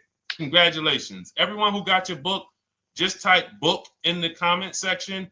I just want to give you a shout out. Thank you so much for those. If you have the book or if you just got the book, just type book. Thank you so much, R. Hunter Photography. Appreciate you. Make sure you send me your success story. That's what I care, whether you buy, lease, or purchase. Even when you use the bank bidding war, show me, hey, yo, this bank was at this interest rate. This bank was at this interest rate. And then the dealer got me this. Write me all of that stuff. I love hearing all of that. Michael, good to see you. Michael McLaurin on TikTok. Thank you so much. Use it and win. Use it and win. I want that book to return to you $5,000 to $10,000 per deal. So every single time you do a car deal, that book should be returning to you $5,000 to $10,000 per deal. All right, 2015 Mercedes C-Class, 85,000 miles. What are you thinking? See, there's nothing there. You get what I'm saying? There's nothing there. You have nothing to compare it to. Now, here's the thing. We teach something in the book called, and we still got to go to the 3 pillars of great car deals again. But there's nothing, we teach something, there's no boundaries in car buying. There haven't been no boundaries. For example, let's talk about the most expensive purchase most people make. Now, in this case, sometimes it's people's cars because people aren't buying houses as much as they used to. But the most expensive purchase people make is their house. Would anyone on here get a 40-year mortgage? Anybody? Yes or no? Thanks, EJ. Enjoy the book. I can't wait to hear from you. Anyone? Would anyone get a 40-year mortgage? Anybody? We got smart people on here. Anybody signing up for the 40-year mortgage? No. Okay. So if no one's signing up for the 40-year mortgage, the question is why? Why? Because we know that's too long. If you got to take a 40-year mortgage, go. God bless you. Yes, go get you. God bless you. Hope she's well. And I'm glad you got your book there, Ariel. Would anyone and you don't have to worry about reading it. It's a step by step. It's a checklist. So do one step, check that step off. Next step, check. Boom. That's how it is. Because there's a built-in. It's been built into our education. You don't take a mortgage longer than 30 years. And if you want to be super conservative and you can afford it, take a 15-year mortgage. But we don't go 40. We don't go 50. They're available.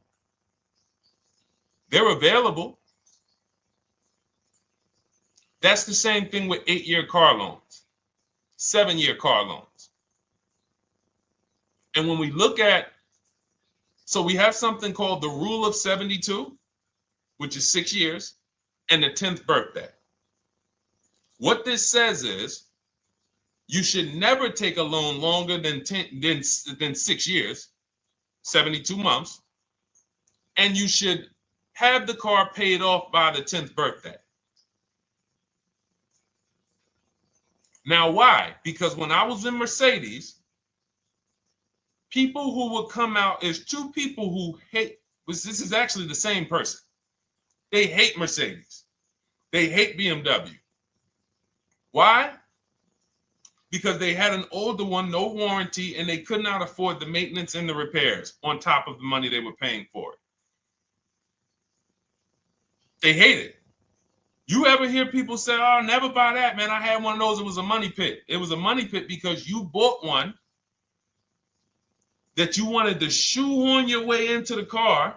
You couldn't afford the one that had the warranty, 3 years, 4 years old, buy an extended warranty, keep it 8, 9, 10 years, pay the car off in 5 or 6, and then you have, a couple years with no payment. You still have money to the side for your maintenance and your repairs when things go wrong. No, you bought one right from the start with no warranty because you wanted to be in a Mercedes.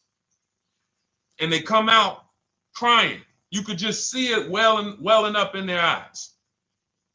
We know, we've seen it too many times. That's a brand that people without any affordability index, they're going to buy cars that they cannot afford because they can afford the payment. And the saying is, if you can't afford to maintain it and repair it, you can't afford the car. So we never want a car that has a loan on it past the 10th birthday. That's an affordability gauge. That means I'm looking at a 6-year-old car. Car is 6 years old, 4-year loan. The amount of the number of years on the car, and this is in my book. Nothing I'm telling y'all is me coming off the top of my head or off the fly. I'm teaching you out of my book. That's what these shows are. I'm literally, when you are reading the book, I remember Deshone talking about this on the stream. Oh, I remember Deshone said this on the show. Everything I'm teaching you on the show is my book. So you can understand. I'm not winging any of this stuff. But when you look at the rule of 72 on the 10th birthday, it says the age of the car and the number of years on the loan should not go past 10. So if you're looking at a 5-year-old car, that already says my budget can only afford 5 years old. Like I can't get 4 years, 3 years old, which means I need a 5-year loan. If I'm looking at a 4-year-old car, I could do a 10-year loan. I mean a 6-year loan, because that's under 10. If I'm looking at a 3-year-old car, I can do a 6-year loan. 2-year-old car, 6-year loan. But if I'm looking at a 7-year-old car, 3-year loan. And what you're going to see is, wow, when I use that, Deshone, I see there's certain cars I can't afford. Correct. Correct. Because you can't afford the car to begin with if you need to get a 6-year loan on a 7-year-old car. Does that make sense? Type $ if that makes sense. Type a $ if you're getting this. Type a $, let me know you're getting this. Never heard of a 40-year mortgage. Exactly, Artelis on Instagram. I didn't hear about it until I started teaching this. Because the reason we created the rule of 72 on the 10th birthday is because we wanted to bring the same standards that they have in mortgages to the car business. There are people who only get a 3-year loan on a car or a 4-year loan on a car. That's like a 15-year mortgage, short-term mortgage. And then there's people who say, all right, I want to do a more average 5 or 6-year loan. That's your 30-year mortgage. But when you start going to 7-year loans, that's 84 months on a car, you're moving to like a 40-year mortgage. You are going past affordability. This is a sign. This is a red flag. I cannot afford this car. I cannot afford this car. Let me look at less car. Let me look at what I can sacrifice. We talked about that earlier. Can I sacrifice size? You don't usually want to do that unless you're getting a car that's just big for no reason. Oh, I just like big cars. Well, you might not want to get a big car in this time. You might want to go smaller. But never get a car that doesn't cover your needs in terms of size. What you really want to look at is amenities. All right, I don't need the big sunroof and the leather and all of this stuff. You know what? Let me go to the next amenities down. Class. So you're like, oh man, I'm used to driving Lexus. I'm used to driving Mercedes. I'm used to driving Genesis. I'm used to driving Infiniti, Acura. No, maybe you got to go down to the next class. You'll save $5,000-$7,000 going to a lower class of vehicle. These are the things that you want to be looking at. This is how you want to approach. This is how you don't. This is how we win. This is how you understand your car transactions versus just like, all right, time to get a car. Can you just do this for me, Mr. Person who I know is going to make money on me, and it's your job to make money and they're going to fire you if you don't make money on me? Could you just get me the best deal possible? No. DJ EJ, thank you. Ray, getting value out of it. I see you. Awesome. Deshone, how much should we try to negotiate out the door? That's a bidding process. See, that's a feeling for, we don't worry about that. I'm going to tell you why. Some deals, their best deal is going to be $10,000 off. Some cars, the best deal is going to be $5,000 off. Give you an example. In some deals, the best deal is going to be, you're not ready for this, almost $30,000 off. Now, let me show you each one. So when you look at, where's Tiffany? So Tiffany, no, that's Chris. Hold on. That's Kanika. Oh, wait a minute. All right, let's go to the. So the question you're asking reflects normal negotiation, which is we're feeling for the bottom.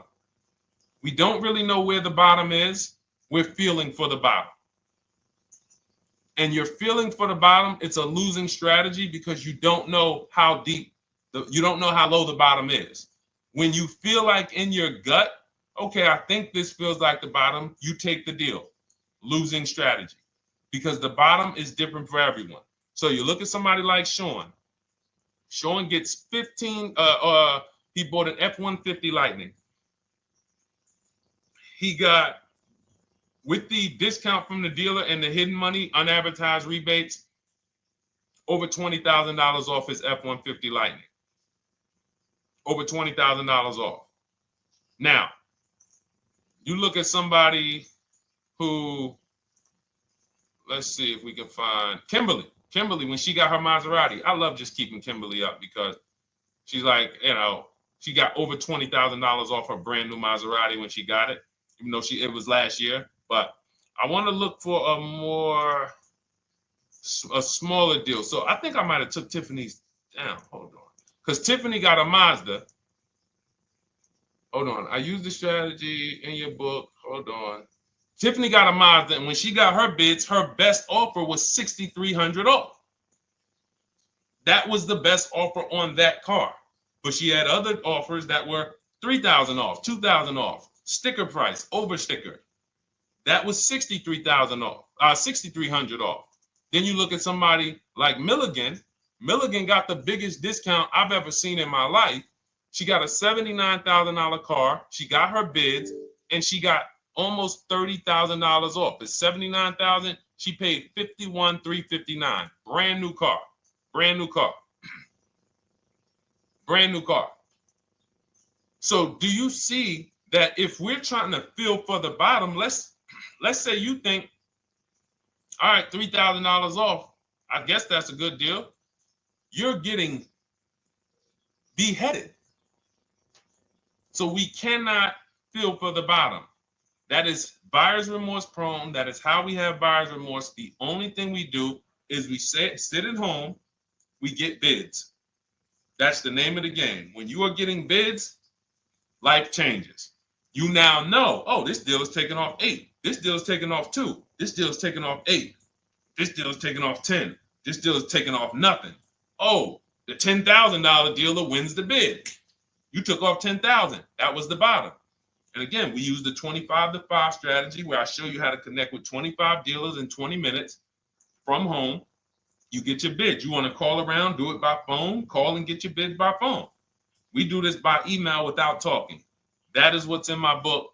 That's how we do it. So everything we talked about is in my new digital book. Cars from Home, 7 Steps to Saving Time, Money, and Avoiding Dealerships. Normally $97, part of our welcome offer. You get your copy for $24. That's 75% off. In my TikTok bio, click that link. My Instagram bio, click that link. Or YouTube comments and the Facebook comments, deshonsbook.com. 2 hours, get your $24 and let that continue to make money for you and keep money in your family. We didn't talk about. We didn't talk about selling leases and equity in leases. We didn't talk about the bank bidding wars.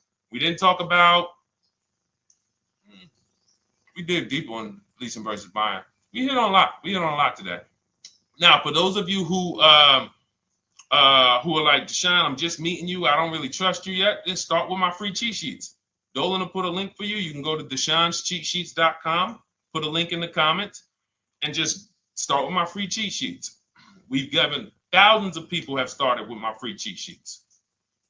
That'll expose you to the Cars from Home world, because once you see the value, like, wow, this is what Deshone's giving us for free. What is in the book? The book is your step-by-step checklist, step-by-step blueprint. But if you're like, you know what, let me just get started with the cheat sheets, go grab the cheat sheets. Now, mark your calendars. We're here Monday through Thursday, 12 p.m. Eastern Time. Show usually lasts about 90 minutes. You can bring your questions. You might be watching this on a replay, because you'll see a lot of people ask the same question you would have asked.